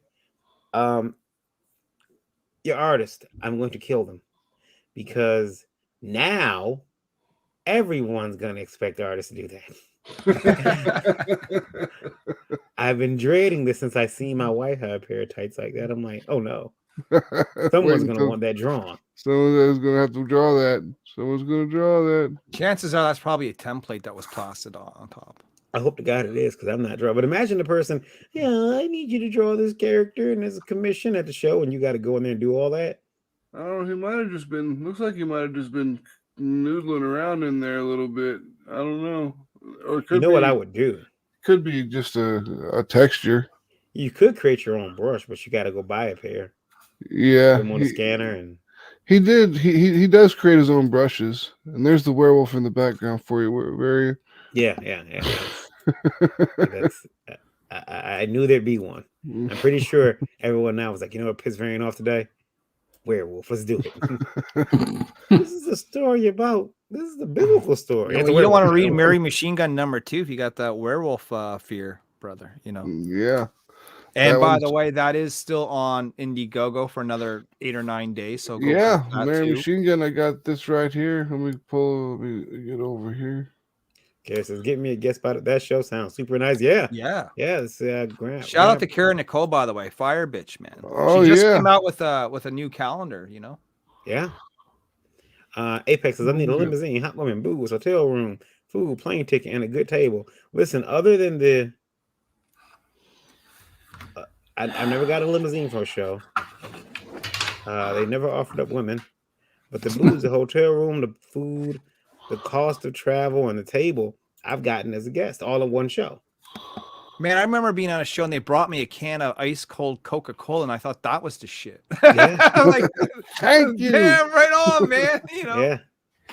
Lewis Michael says hello there. Hello, Lewis Michael. Jake says the stockings are hand drawn from what I see. Yeah, I wouldn't doubt it. Fernando would did it, so and Joe said, shaking my damn head. With all the ask after getting the free table, food, and doing a panel, would I be an ass if I also asked for $10,000 too? Yes, at that point you're being we want our appearance fees on top of that, right? Yeah. And all my free stuff, and did I mention that it also costs $4,500 just for me to show up? That's right. Don't you know who I am? Well, I do know an artist who, if he's invited as a guest, he asked for a he did ask it's Randy's story to tell, but I think he asked Randy for like $1,500. I bet Randy laughed at him. Mm-hmm. Randy's probably laughing right now from the hospital. I think his thing is, yeah, okay, buddy. Yeah, we'll talk. Randy's all, I remember that guy. $1,500 to appear. And I'm like, did you give it to him? Because I was about to ask. I was going to go half of that. Like, oh, well. I mean, that better have been like J. Scott Campbell or something. You know what I mean? Like, yeah. If it was somebody that had like a serious name, maybe it's worth paying for them to come. But I mean, as an artist, they're just gonna be the one making the money. No, I mean, because they're the ones doing the commissions, they're the ones selling the prints, they're the ones doing everything else. If you gave them a table, flew them out there, did everything for them, and just let them make money, just to and paid them, man, that would be the sweet deal. Man, we be rocking. Apex in the chat, Max, says that the women on your cover should be in his limo. They'll be waiting in the limo. Yeah, they'll be there with wine for you, sir. Don't worry, we got it covered. I want all type of webcams. Nicole says, don't even get me started on that. Yeah. Where the bowls of green M&Ms in my room? I did get invited to a show. This was about 2 years ago, and they were like, "Yeah, we love to have you. Bring your art and talk about your companies and everything." It was a show, and they told me in the email. I said, "Okay, well, I would need 2 passes." And okay, that's fine. We know who your secondary is. By the way, you can't bring your wife. What? Yeah, and I said, well, she helps me at all the shows. I mean, what do you mean I can't bring my wife? And they said, well, this is a Black creator show. Oh. And I said, oh, okay. And I'm a Black creator. Yeah, but your wife is not. And I said, oh. And yeah, excuse me. Yeah. Told me not to bring her. Could not bring her. I didn't go. Yeah, I was gonna say that'd be pretty rough. I mean, it'd be like, look, isn't that illegal? Yeah, that's called discrimination. I was gonna say, like, look, I'm married to her. This is part of my experience as a black creator. Yeah. Every damn day. No, yeah. Every Y'all don't know single what I day. go through. She beats me and locks me in the closet and won't feed me any dinner. I kept thinking about it after it happened. I said, imagine if it had that gone the other way. Yeah. Oh, yeah, that would have been all sorts of crazy. yeah. Yes, this is a white creator only fucking event. You can't bring your black wife. That would never have happened. It might have. It would have been. We'd have heard about it. It'd been all over on the internet. Boom. Yeah. Just it would have had just the wrong decade. Yeah. We're just showing you all the goods today, Varian. Yeah. Now that's I like that. That's going to be a cover as well, correct? This is going to go on our Indiegogo once we fulfill the Kickstarter. So we'll do a second chance campaign for those that like Indiegogo. For those that only use Indiegogo, we haven't forgotten about you. We're coming, and this will be an Indiegogo exclusive cover, only available on Indiegogo.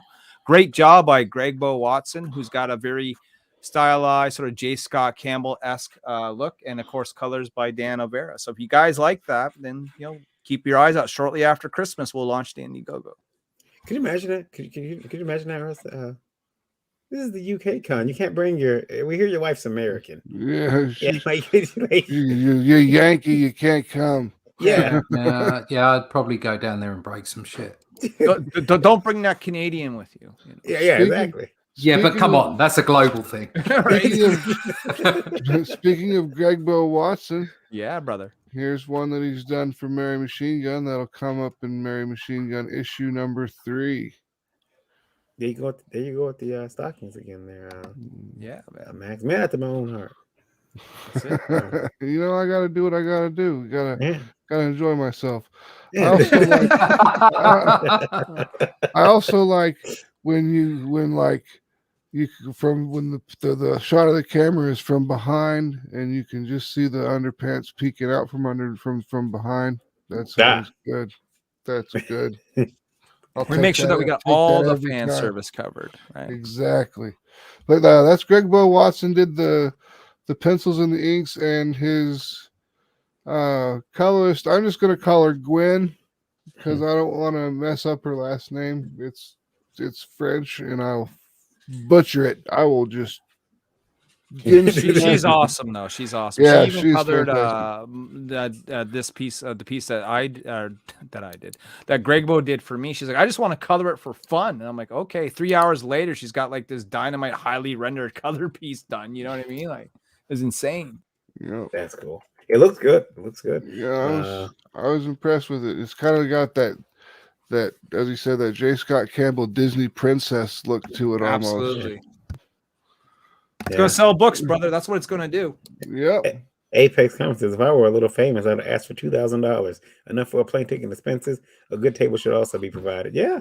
I mean, that's the dream, isn't it, though? Like, you get that high up on the scale that you start getting offers like that. I'm just happy if I get invited somewhere at this point.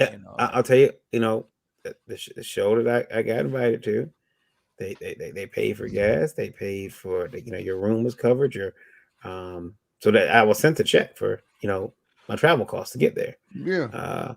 I got my table, my hotel room was free. They fed me very well. And then after that, they actually paid me for a panel that I did. I was like, what? This is where it's supposed to be. This is great. They paid you for a panel? Wow. Yeah. we get paid for this stuff? Yeah. You remember the Kevin Smith thing? He was going around the colleges doing those talks. And then they was like, this is so cool. You do this for free. And he's like, I can get paid? And they're like, oh, yeah. Woody Allen just did one last week, and like the college gave him like $90,000, and he's like, "What?" He's been doing it for free for like years, and now now he doesn't ask $90,000, but pretty sure he asks. I'm sure he gets plenty of money for his appearance fee. He gets his chunk for sure. Yeah, I was told a while ago that the Jason Momoa appearance fee was like $30,000. Oh, I believe that. Yeah, easy. I wouldn't doubt it. When The Walking Dead was real big, Norman Reedus, it was $60,000 to have him come to a convention. Mm-hmm. But it's you have Norman Reedus at your event, you're gonna sell out. Yeah. You know, Charlie Adlard was free, by the way. And I know local, because he told me. my local show did last year. They did what's the guy from that show? The biker show, Sounds of Anarchy. Charlie Hunnam. His name, yeah. They had yoga with Charlie Hunnam. Yoda. Yoga. Oh, Yoga. It's like, Like Yoda, that's a big guess, man. Yoda. Like a yoga section, like a session. Like he led the session of yoga. Mm-hmm. Yep. And the That'd be pretty tickets, cool. the ticket was like 200, 250. They went ridiculously quick. You couldn't get one. I should do a karate one. Well, you can come and learn real karate with Comic Book Black Belt. Come do it. I think Okay. the people. I'll only charge you $100 a lesson. It's fine. The people, both male and female, who bought those tickets, bought them because they want an opportunity to be in the downward facing doggy with Charlie Hunnam. And it's like, I get it. The perversion's real. The perversion is real. Varian, can you do me a favor? Can you zoom in on Russ? I just want to see what he's drawing, man. Sure. Yeah, let's take a look and see what. Russ, can you walk us through this one, brother? This is a it's from the backup story. So you have the main story, and then you have the stories from the Eternal Realms, and it's like chronicles of how the world is created, the world that the book is set in, and the lore backstories, that kind of thing. And this is one of the pages. So they're all single panels per page. They're all splash pages, and there's like anywhere between 5 and 8 per issue. Oh, it's looking great, man. Looking Thank great. you. Yeah. I've got a page of. Hold on, I can show you a page from the main book. Yeah, yes. Oh, look at this, man. Jesus. I like that. Yeah. Dude with the death. That's Death. That's D. His name's D. Big D. Big D. Big D. She gonna get talked about. I'm gonna. I won't say. Not that kind of big D, Varian. Get your head out. Yeah, it's all Varian. What's wrong with you? Speaking of Big D, isn't there someone else that's running a Kickstarter for a book? There is. Varian? Well, we've got. 1 second, I had to send. Well, isn't lore still ongoing? That's what I was. That's Yeah, what I was getting at. I wasn't sure if that's what you meant, but That's what I said, Big D, because And then she's got the dick pics book. Hey Lola, what does F stand for? Yeah, Russ, put your link in the campaign in the private chat too, because I don't. Oh, okay. And Matt's put yours in there too, brother. Yeah, so I can go look. Yeah, no, Lola is on. She is on Kickstarter now with lore, and she's happy about it because she's actually she did better than she thought she was gonna do. She's like, hey. Well, she ran on Indiegogo first, right? Yep. So she did a little backwards. She went. Most people go to Indiegogo first. Well, can I ask you a question? Like, sure. What does she find that she likes better? Did she find like the Kickstarter speaks to her more? Does she find that Indiegogo speaks to her more? What's the consensus there? I asked her about that. She told me that the jury's out on that yet. She wants to complete the campaign before she makes. Okay. She figures out which one she likes more. I will tell you this. She's told me she was surprised that like she launched the campaign like about 30 minutes before she was supposed to, just in case there was any hang-ups or problems. Mm-hmm. And she like turned away and like for 2 minutes it came back and there was already a backer. And she didn't know these people. They're like, that's good. So she was like, oh, well, this is kind of cool. Whereas, Indiegogo will sit there until you go out there and, promote it. Like, so I think that there seems to be some type of more organic suggested. Well, it's also Kickstarter, and I know people are going to shoot me for this, and don't hate the messenger, guys. But Kickstarter has more eyes on it. It does. Yeah, it's just the truth, Yeah, I mean, I'm using Indiegogo. Have done for both books. Will do for all 3 books. But when I go for my compendium, I'll have that out on both platforms. Because you want to get as many eyes on it as possible. Yeah, and there's no reason not to use both power. It's like leaving money on the table, right? Yeah, exactly. And there's more of a chance of because of repeat custom, because of the Indiegogo, audience, that the people on my email list as well are probably more likely that way. So whereas Kickstarter has got that you know, there's going to be more eyes on it, physically more eyes on it, more of an audience there. And you're right, there's probably more chance of it getting picked up by someone who has not got a clue who I am or who the book is, what the book is about. So it's definitely worth, you know, use everything. You got to, exactly like, you know, you guys were saying, you know, whatever platforms, whatever outlets you can, just do what you can. Don't be tribal about anything. Just get out there and do it. 100%. And I'll tell you from my own personal experience, the last campaign we did was our best campaign. We had 400 backers, and I can tell you, out of the 400 names, exactly. I only maybe known a small fraction of them. You know what I mean? Like, exactly 400 backers. Yeah, exactly 400 backers. we went from adorable to cute, from sexy to smoking hot. That was the scale. Right? Excellent. But it was cool though. But I mean, I don't know, probably 80% of those people easily. I don't know who they are. You know? So Varian, I noticed on this lure Kickstarter, it's changed up a lot from the Indiegogo on things that are being offered, like as perks. Like there's no ring, there's no key, there's no. I don't. Is the Book of Dicks still in there? No. So I don't see it. Yeah. So the Kickstarter is a bit different. So because she wanted to, you know, she knew people would get mad if you offered the same thing. So she wanted to offer the Kickstarter audience, you know, something a bit different and make, you know, the other campaign, you know, special too. So you can get the Fetishes A to Z book in this one, but you can't get the unsolicited book. That's not there. Also, on this campaign, on the Kickstarter version, there's a special Daphne Lage cover. There it is there. So and different add-ons. The key and the ring are there. They are I think they're add-ons. Okay. But yeah, so they're there. Paid is a little bit different. Like, so she learned a few things. Like people suggested that she put lettered pages on the, you know. Yeah. Oh yeah, campaign. for sure. She went ahead and did that, and it's well, look, if you want to come on again sometime, and we'll promote this again. You know what I mean? Yeah. She's gonna be hitting us in shows pretty soon. There she is, Comic Wellspring. By the way, I got a chance to hang out with the Comic Wellspring guys. Oh yeah. But yeah, that's Laura over on Kickstarter. Go check that out, folks.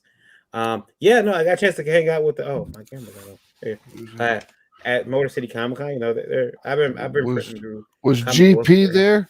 Whoever GP is, because he's the guy that does all the quality checks on our comic. More than likely. But I got a chance to go to the after party. The Comic Wellspring had an after party. There it is. The Comic Wellspring hang out after the con now. The titty bar? No. It was at a bar called Gansky's. But Eric and I consumed way too much alcohol. But no, we did. It was cool. We got a chance to talk to them, and they got a lot of cool stuff that they're going to be presenting very soon. And we're going to be helping. They're going to be, you know, they already have a relationship with Liberty Entertainment Distribution Group. That's going to get a little bit bigger because we were talking about things we could do for each other's companies. And look, they're a good company, man. When I was searching for a printer for Niobe and I landed upon them, I couldn't have been happier. And the fact is when you were scrolling through that campaign and you saw the little ad down at the bottom, you print with them and you just let people know you print with them, they'll give you 15% off your entire order. And that's significant when you're a small creator and you're struggling. Like, let's be honest here. You know what I mean? Oh yeah. There's Mary Machine Gun issue 2. Number 2. Also printed with Comics Wellspring, just like Niobe is. Yeah. And I was talking to is it Mark? I had his card over there. He was telling me how he loves looking through all these books. He says everything he has is indie now. Like, he's not even bothering with the mainstream stuff. And because we offer better stuff. I mean, let's just call it what it is. Yeah. I mean, everyone does. Someone says we offer better art, better stories, just a generalized better product. Well, you know, it's kind of like too. We have to, because we know that if we don't, you're not coming back for the next installment. That's true. You know, Marvel, they've got you on the on the teat. Yeah, they just well, you just want to find out what happens to Thor next issue. You don't care if the art sucks. Yeah, exactly. Or you know, or you're a completist. You remember? You don't want to have an incomplete set, do you? Yeah, you're gonna have to get this variant cover C. one in 1,000. So here she is. That one is done by Fran Cord. That's Fern Cord's brother, because we like to keep things family. Family is important. Got some wonderful support in that underwear. That's lovely. Yeah. She's well looked after. Yes. Is that Hitler? Oh no! I mean, if you like things from back in the day, like Evangeline, Glory, Darkchild, sort of like the top cow, bad girl comics, you guys are gonna love Mary Machine Gun Man. That looks good fun. That does look good fun. Yeah. It is. This started out with a flashback, and it ends before the werewolf really shows up, so Varian doesn't have to be scared. Cover your eyes, Varian. No, he doesn't have to. He doesn't show up. But I mean, if you look at just the architecture, like the way he did that chateau, everything looks great. I'm sure it was probably he used a reference for it. I'm pretty sure, but I mean, he banged it out. Dude's really good at doing architectural stuff, and his characters have gotten much more dynamic. I mean, they were pretty dynamic in Mary Machine Gun issue 1, which is now being sold as Mary Machine Gun Reloaded, because it's the director's cut. We re-lettered it completely and added some dialogue to it. And this is right when they're getting ready to leave, and Charlotte has hired these brigands to basically jump these hunters, because they're out there hunting the beast of Jovedon, the werewolf that was terrorizing France in the 1700s. And then they find the brigands are all ripped asunder. Oh dear. This all looks really good, and I like look, superstar Ed Benes. Ed Benes from DC Comics, legendary Superman artist. Variant cover, Varian Grant cover right here. And we've still got a few of them left. Look at that. Look how gorgeous this is, man. That's metal. Let me see. It's also done by Comics Wellspring, correct? No. This is done by Ready Comics. Okay. I wish Comics Wellspring would do metal I wish covers. they do metal covers too. But they do foil covers now. And so I can't wait to see what those look like. They've got some things they're going to be doing very soon that I think that you'll definitely. Well, here's the thing with Comics Wellspring is they got so much out now. Like they even offer basically what they're trying to do is be your one-stop shop for your entire crowdfunding, all your tchotchkes and your comics, right? So I'm getting my stickers through them now. I'm getting my prints through them now. I'm getting my trading cards through them now. You know what I mean? I got a ton of stuff through them this time around. I mean, their trading cards are great. I don't have any on me right now. They're all upstairs, but I want to show you. The card stock is fantastic. It doesn't get all curled up when it's just sitting there. Like I don't know if you ever played Magic or whatever, but if you remember, like, what was it, like the ice based, ice. What was it, Ice Age? Well, it was like the third set or fourth set was called Ice Age, way back in the day. Yeah, but if you like those cards, they would curl if they sat long enough. You had to keep them flattened, and it was a pain in the ass. But the ones from Comics Wellspring, everything looks smooth. It's like they got. I mean, I chose the rounded corners this time. Everything looks like a magic card. It's pretty sweet. You can make some pretty cool stuff, really. I bet. We're really starting to think about maybe coming up with a Mary Machine Gun card game. Damn. Yeah. We have Sugar Chris in the chat. He says, "Hail!" I said, "Hail, brother! Hail!" Hey, Sugar, how you doing? And then there's the expanded version. That's the Mariah Benez cover. That's Fred Benez. See, we as I said, we like to keep it in the family. So we've got Ed Benez, we've got his brother Fred Benez right here doing the drawing of something that just jaws your eye. I don't know what it is. I don't know, brother, what it is. Yeah. But it just draws your eye to it. And then this is Mariah Benez, which is Ed Benez's sister. And this is the second highest selling cover we had. Okay. Yeah. Steph Wilson was right underneath that. Everyone's got to have that standard Steph Wilson cover. Then, of course, the circle template master himself, Steph Wilson. Okay, it's who do we got? Is this the Fern and Cord? That's Fran Cord. That's Fern's brother, and that is the Indiegogo exclusive cover. It's a cover swipe from Supergirl cover. Supergirl image. I'm trying to think of which one it is. I can't remember the artist's name off the top of my head. I'm thinking it might be a Turner image, but I have to go look it up. Yeah, you might be right. I think Turner sounds about right. But I don't remember exactly who it was. But in the regular cover, she's got her eyes are all red. She's about ready to fire off her heat vision, and she's got her arms all spazzed out. She's getting everything. I think she's there's exploded cars and stuff behind her or something. Mm-hmm. It looks pretty awesome. So he was like, "Can I use this as a homage?" And I was like, "Fuck yeah, you can, dude.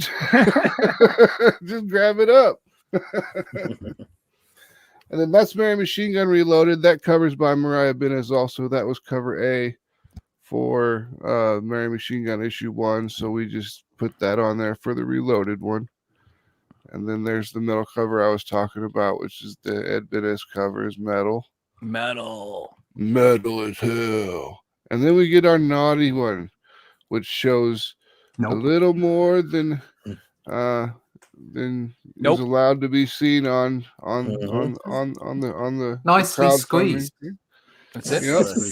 And then if you buy that, it comes with 4 prints. This is Charlotte's note print. We've got the next one would be the one of Mary Machine Gun with her machine gun. And then the next one is Mary Machine Gun. And that's my favorite out of all of them. She's completely unarmed and vulnerable at the time. It looks like she has a headache. Yeah. She's like, not tonight. No, I'm just not feeling it. And that is Ophelia, who's our basically the big bad evil girl. She's also and now everyone that note won't be there when you get the. No, yeah, that'll that would be so disappointing. I just leave it in there. Turn it up with a note on. Yeah, I should do that sometime just to mess with people. Yeah, just a nope. Just make it a sticker. Put all the nopes in the back of the bar or in the back of the bag, so when they pull them out, it says nope. But then put all the actual prints in between the pages. Here's the calendar. This is the desk calendar for 2022. We focused on Ophelia this time.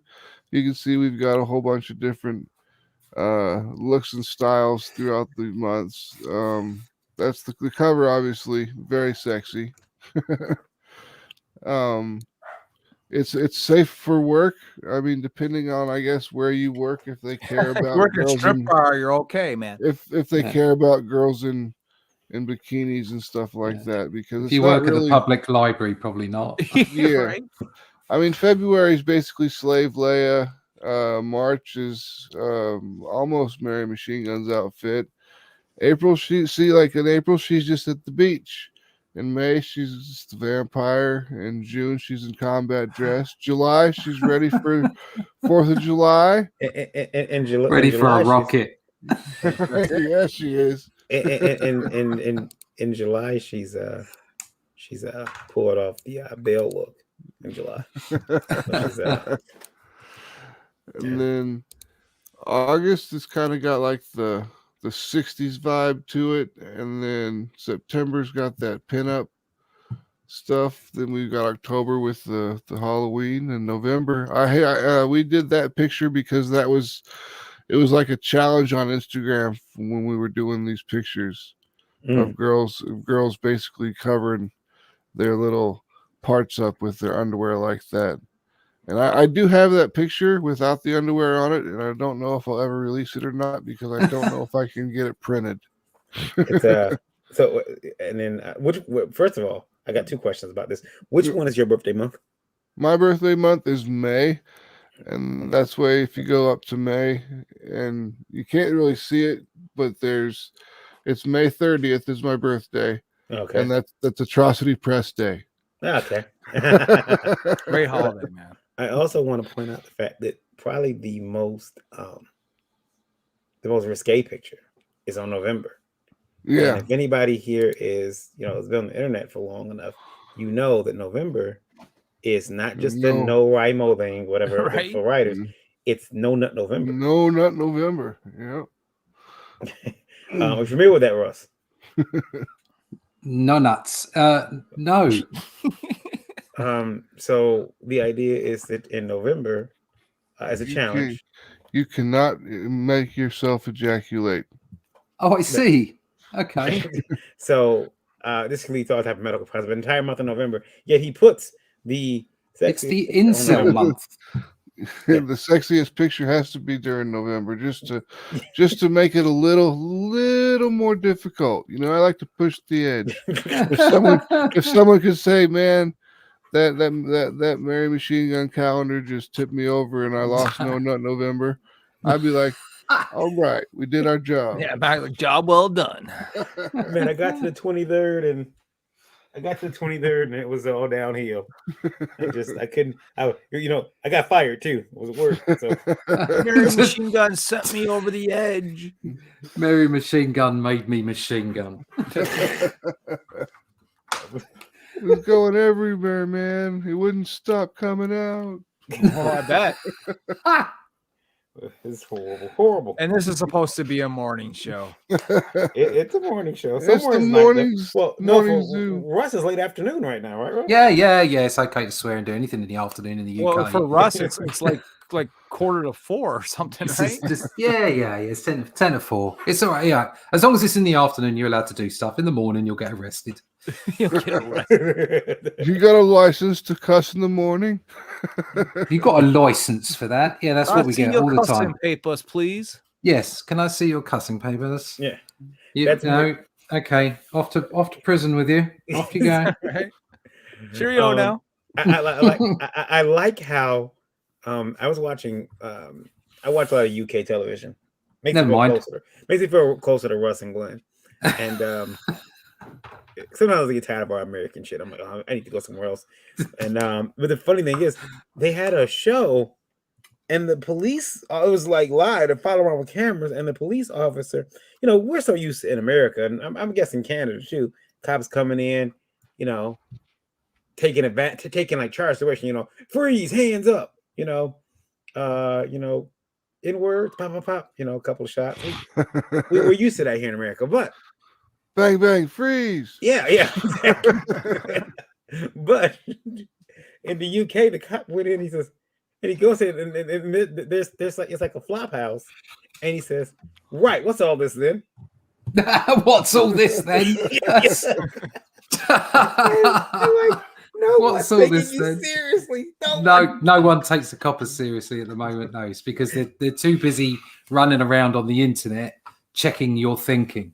Yeah. Rather than actually doing their bloody job. I've always been personally. I've always been a little bit of a sport. I've been sort of a bit left leaning myself through my entire life, but I felt that it was important that people were safe. But at the moment, I've got no time for them since they'll just, you're having a coffee in the wrong place.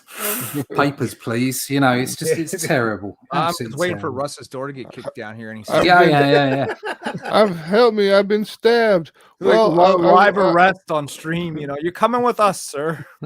You said something that wasn't certified. We've been monitoring this broadcast.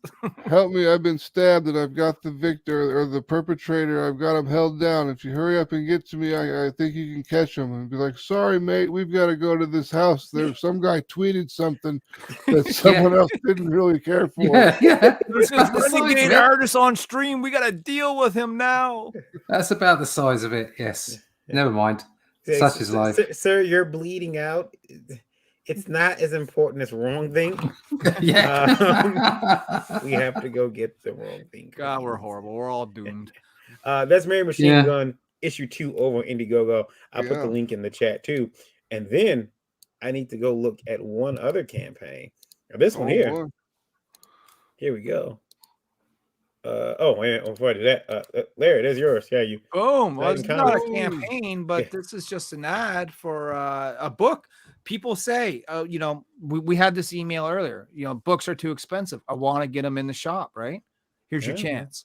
You want Niobe? You want it? SRP $4.99. $4.99. You don't want to pay shipping. You just want to go to your local comic shop, pick up. You guys can do that. You guys can do that now. It's so awesome.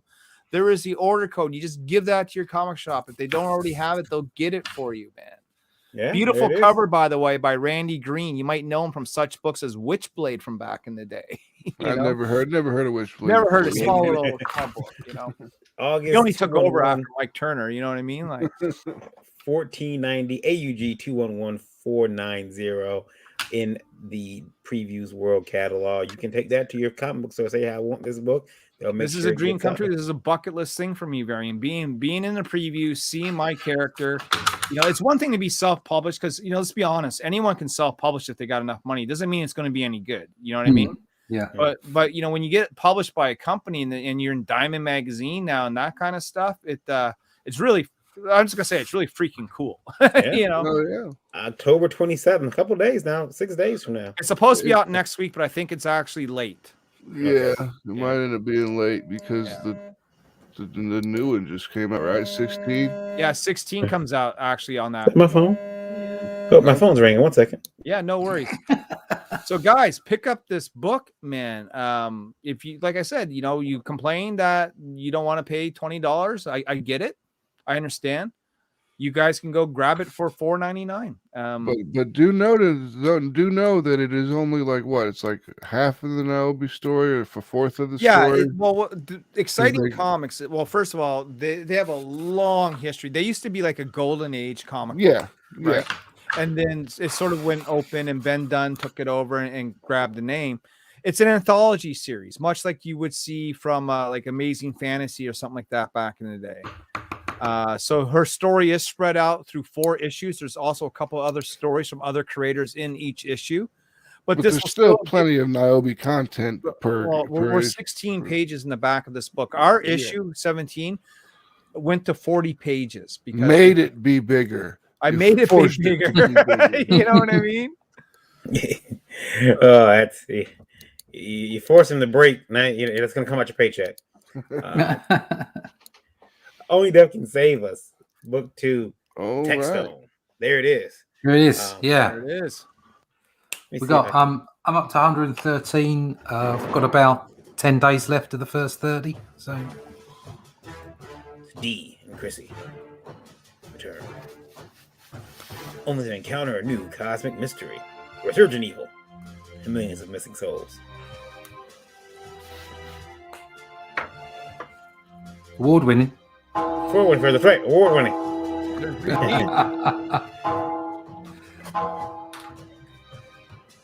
Is there life after death? Find out in Book 2, Techstone. Find out in Book 2. Only death can save us. Only death can save us. Shipping. Coming soon. Excited about this one too. Want to continue following the story of Dee and Chrissy. One day, Wes is going to do a full, huge compendium with gold leaf pages. That would, black and white. I'd like to do an artisan version, but I think it's going to be more like an essentials. Well, I'll tell you, this is the first time I've seen it, but this looks like a very nice laid out campaign. I like the graphics that you're using. I like the way that you have things sort of ordered and laid out. I think it's a good looking campaign, man. Yeah, and that's one of the questions that we get all the time is, what's the secret sauce for your Kickstarter or your Indiegogo campaign to be successful? And I'm like, I don't know. There is no secret sauce. It's just I mean, communicate your ideas as clearly as possible. That would be a good start. I'm not sure. And a lot of these people, I'll go look at their campaigns because I'm nice enough to like at least just check it out. And I know Larry does it too. And we'll go and we'll see it, and there's just text. Yeah. I'm like, dude, you're selling a comic book. Yeah. Show me some pictures. I had a guy message me, will you share my book on your show and on your Facebook? I said, well, let me see the campaign, right? He shows me the campaign, and there was like one piece of art and a wall of text, and that was it. And I'm like, dude, I can't share this. Well, why not? I said, you have nothing here, man. Nothing to show. Yeah. I think, you've really got to think your way through any campaign just as much as you've got to think your way through any book. You have to have a plan, and you have to communicate clearly, and that includes getting grammar correct. I mean, the amount of spell checking that seems to not happen on a lot of things that I read, and you just think, no, come on. If you're suggesting that you're going to write well, then at least write the description well. Yeah, like the thing that kills me, and it's used all the time: loose and lose. If people spell lose, it's like they spell it loose. And I don't want to be the grammar Nazi in the room, but your just sends me off the top. You know what? There's a word. Well, people tend to not, for some reason, they don't separate no one. So it comes across as noon. Yeah. So for a long time, me and a buddy would say noon all the time. Like, no one or noon can touch me. And it's like, who the fuck is noon? Like, noon. None of you bastards can touch me. Napalm Brothers. There's only 10 days left on Napalm Brothers 3. Help us reach a stretch goal. Send me the link. I'll put it in the chat, Napalm. I know this particular book was got 10 days left. Has it been up here for 30 days already? It's been up for 20 days. 20 days. So I'm hopefully going to get a bit of a bump on the end, and I'll see if I go into a second 30 days or not. Russ, I know you're like 4 hours in the future, right? Yeah. But we do a show every now and then, but it's usually late at night. But if you happen to be up at like 2 a.m, you want to come on, just give us a shout. Great. Yeah. I mean, you didn't have to put the hours in. Tonight, so if you got nothing to do tonight, I'll tell you what, though. Here's the problem. At 2 o'clock, the rush you're getting at 2 o'clock is not the rush you're getting now. Have you seen our show, Varian? Yeah, you're right. It's honestly a whiskey fueled Russ. Yeah, no, we're good with that. I mean, we are the pirate radio of comic books. Oh, I like the sound of that. I believe it's Daphne who always says that this is how you know it's a Russ Leach drawing, because you got that big crowd, and Russ loves his crowds.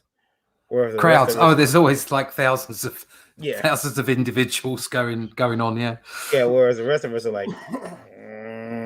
My artist gets so pissed off at me because I'll be like, "There's a whole group of looky-loos standing around just watching this happen," and he's like, "God damn it! Why do you got to make me do that?"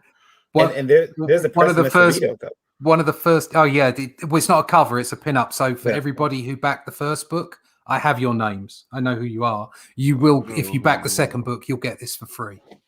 And the first 200 backers will get the Ink Spots print, which is painted over the issue 2 cover, my pencils. So it's there are a couple of just thank yous really, and early adopters. And then I'm actually going to be sending out some information either today or tomorrow, because we got into the last third of the first 30 days, talking about the stretch goals, because I've got some lovely chibis and fridge magnets to give away on the stretch goals. I didn't know you had. Well, no, they probably. Well, I'll talk to you about that later. The Cosmic Pin-Up set. That's pretty cool. That's from my archives. That's basically artwork I've done for various sources. Man, here it is. We talked about the art. We've talked about everything. What is the story about? What happens? Right. Well, the first story was effectively Dee and Chrissy meeting quite by chance, where effectively an old enemy, Satana, came to ruin the universe, as it were, and it was down to Dee. Death. I wanted to create Death as I wanted like a pageant of gods kind of feel to it. Yeah. A bit Thorish, somewhere between Thor and something Fantastic Four cosmic, bit of Jim Starlin. So I wanted to have that kind of cosmic feel, but at the same time, Death, who's a very recognizable character in pop culture in the Western world, I wanted him to be the hero. He was effectively going to be the good guy, and Chrissy would be eventually, without spoiling too much of the first book, upped to his kind of cosmic level. And then this is what happens after the first book. One of the entities that you meet throughout the first book comes back to cause trouble, but there's also an arc for all 3 books which is very cosmic in nature, which relates to Satana in the first book and the fact that one of the horsemen, Pestilence, has double-crossed the entire universe. So it's just sort of, it's cosmic, it's fun. You can read it on multiple levels. Like, you can look into it as much as you like, or you can just take it as, 2 big superpowered beings kicking the crap out of each other. So it's just it's fun. That's the idea. I wanted to make comics like I read when I was a kid, like Bronze Age comics. I just wanted to make that. The art looks fantastic for sure. Thank you. The interiors is great. Yeah, it's I'm gonna steal Russ's art style. I'll appropriate it as my own, and then I'll I always thought like I remember a guy telling me, "Hey, I didn't know you can draw on different styles." I said, "Well, yeah, if you tell me to draw something like Mike Turner, draw it like Jim Lee, or I can take that person's style and draw in it."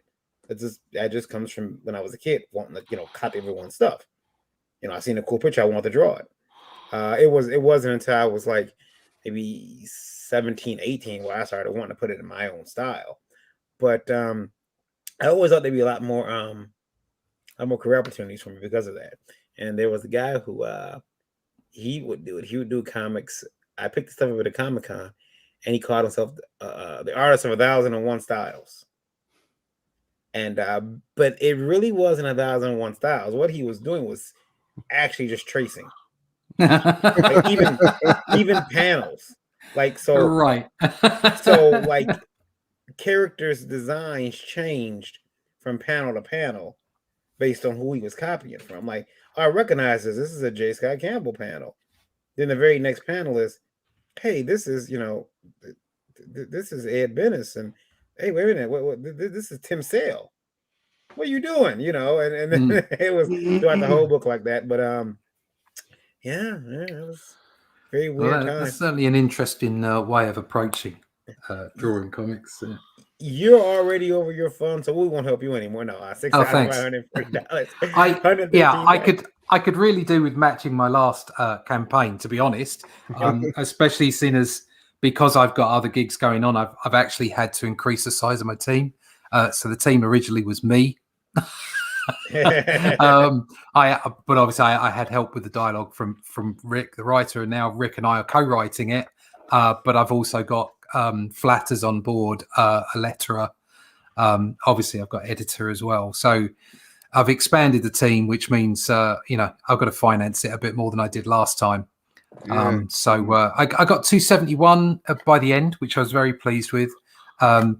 If I can match 185, which is the first book's total, then fine. I'm leveling up.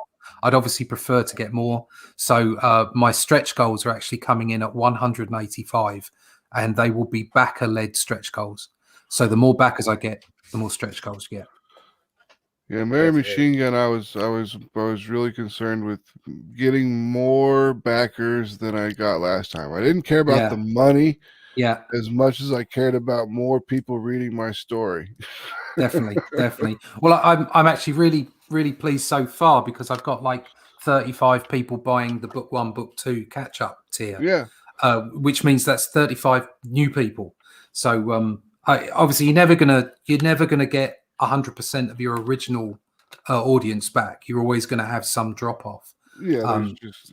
So if I can keep the numbers the same by the end, but have new customers or new readers, then that's good because they're actually more into it because they've bought a backup book. They bought the original book as well, so they're probably more likely to turn up for the third book.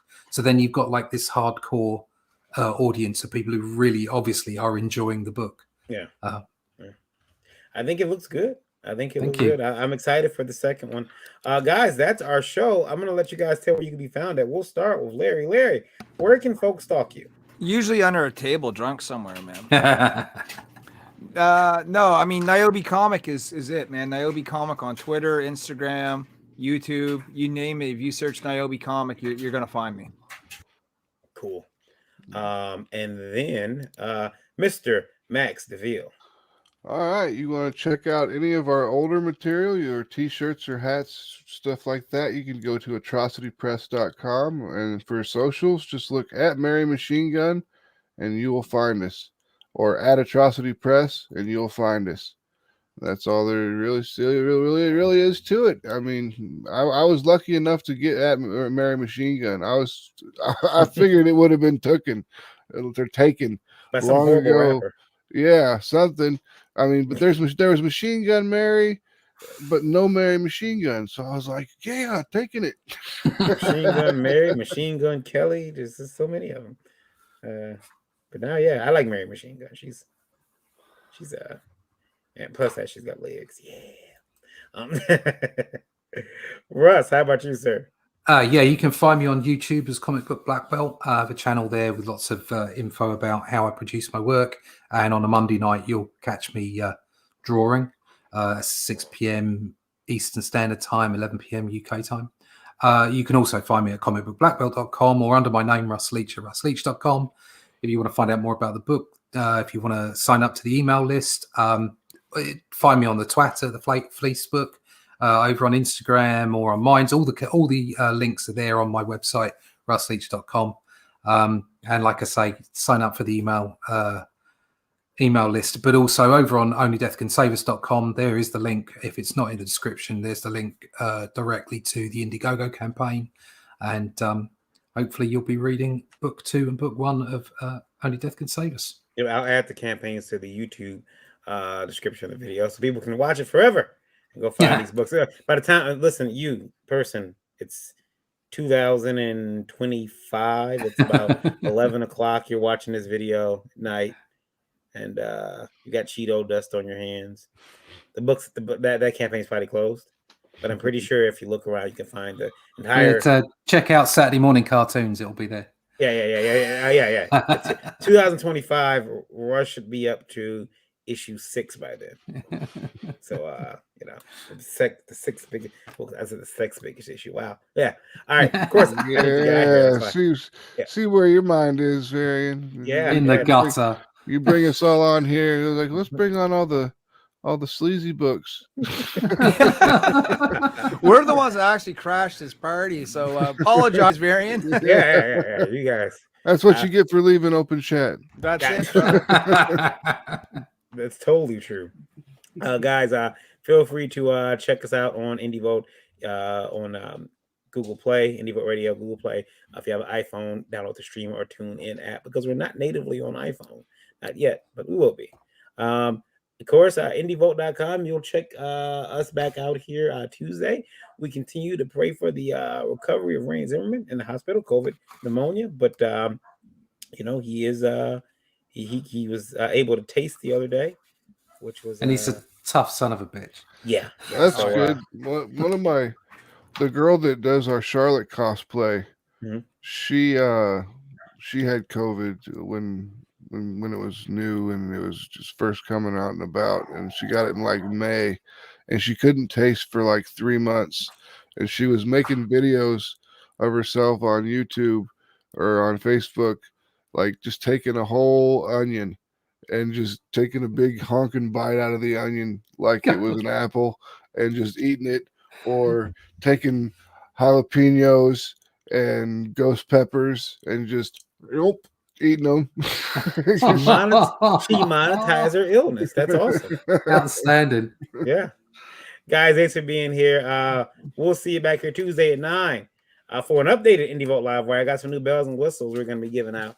So hang tight for that. We'll see you all soon. Try to lead this industry a better place than you found it. And buy indie comics, especially ours. It's been Indie Vote Breakfast Buzz. Varian Grant here, signing out. Peace.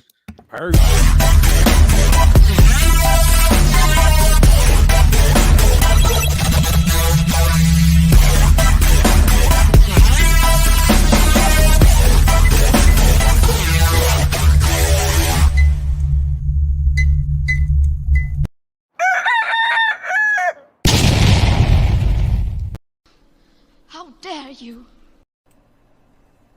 Comics are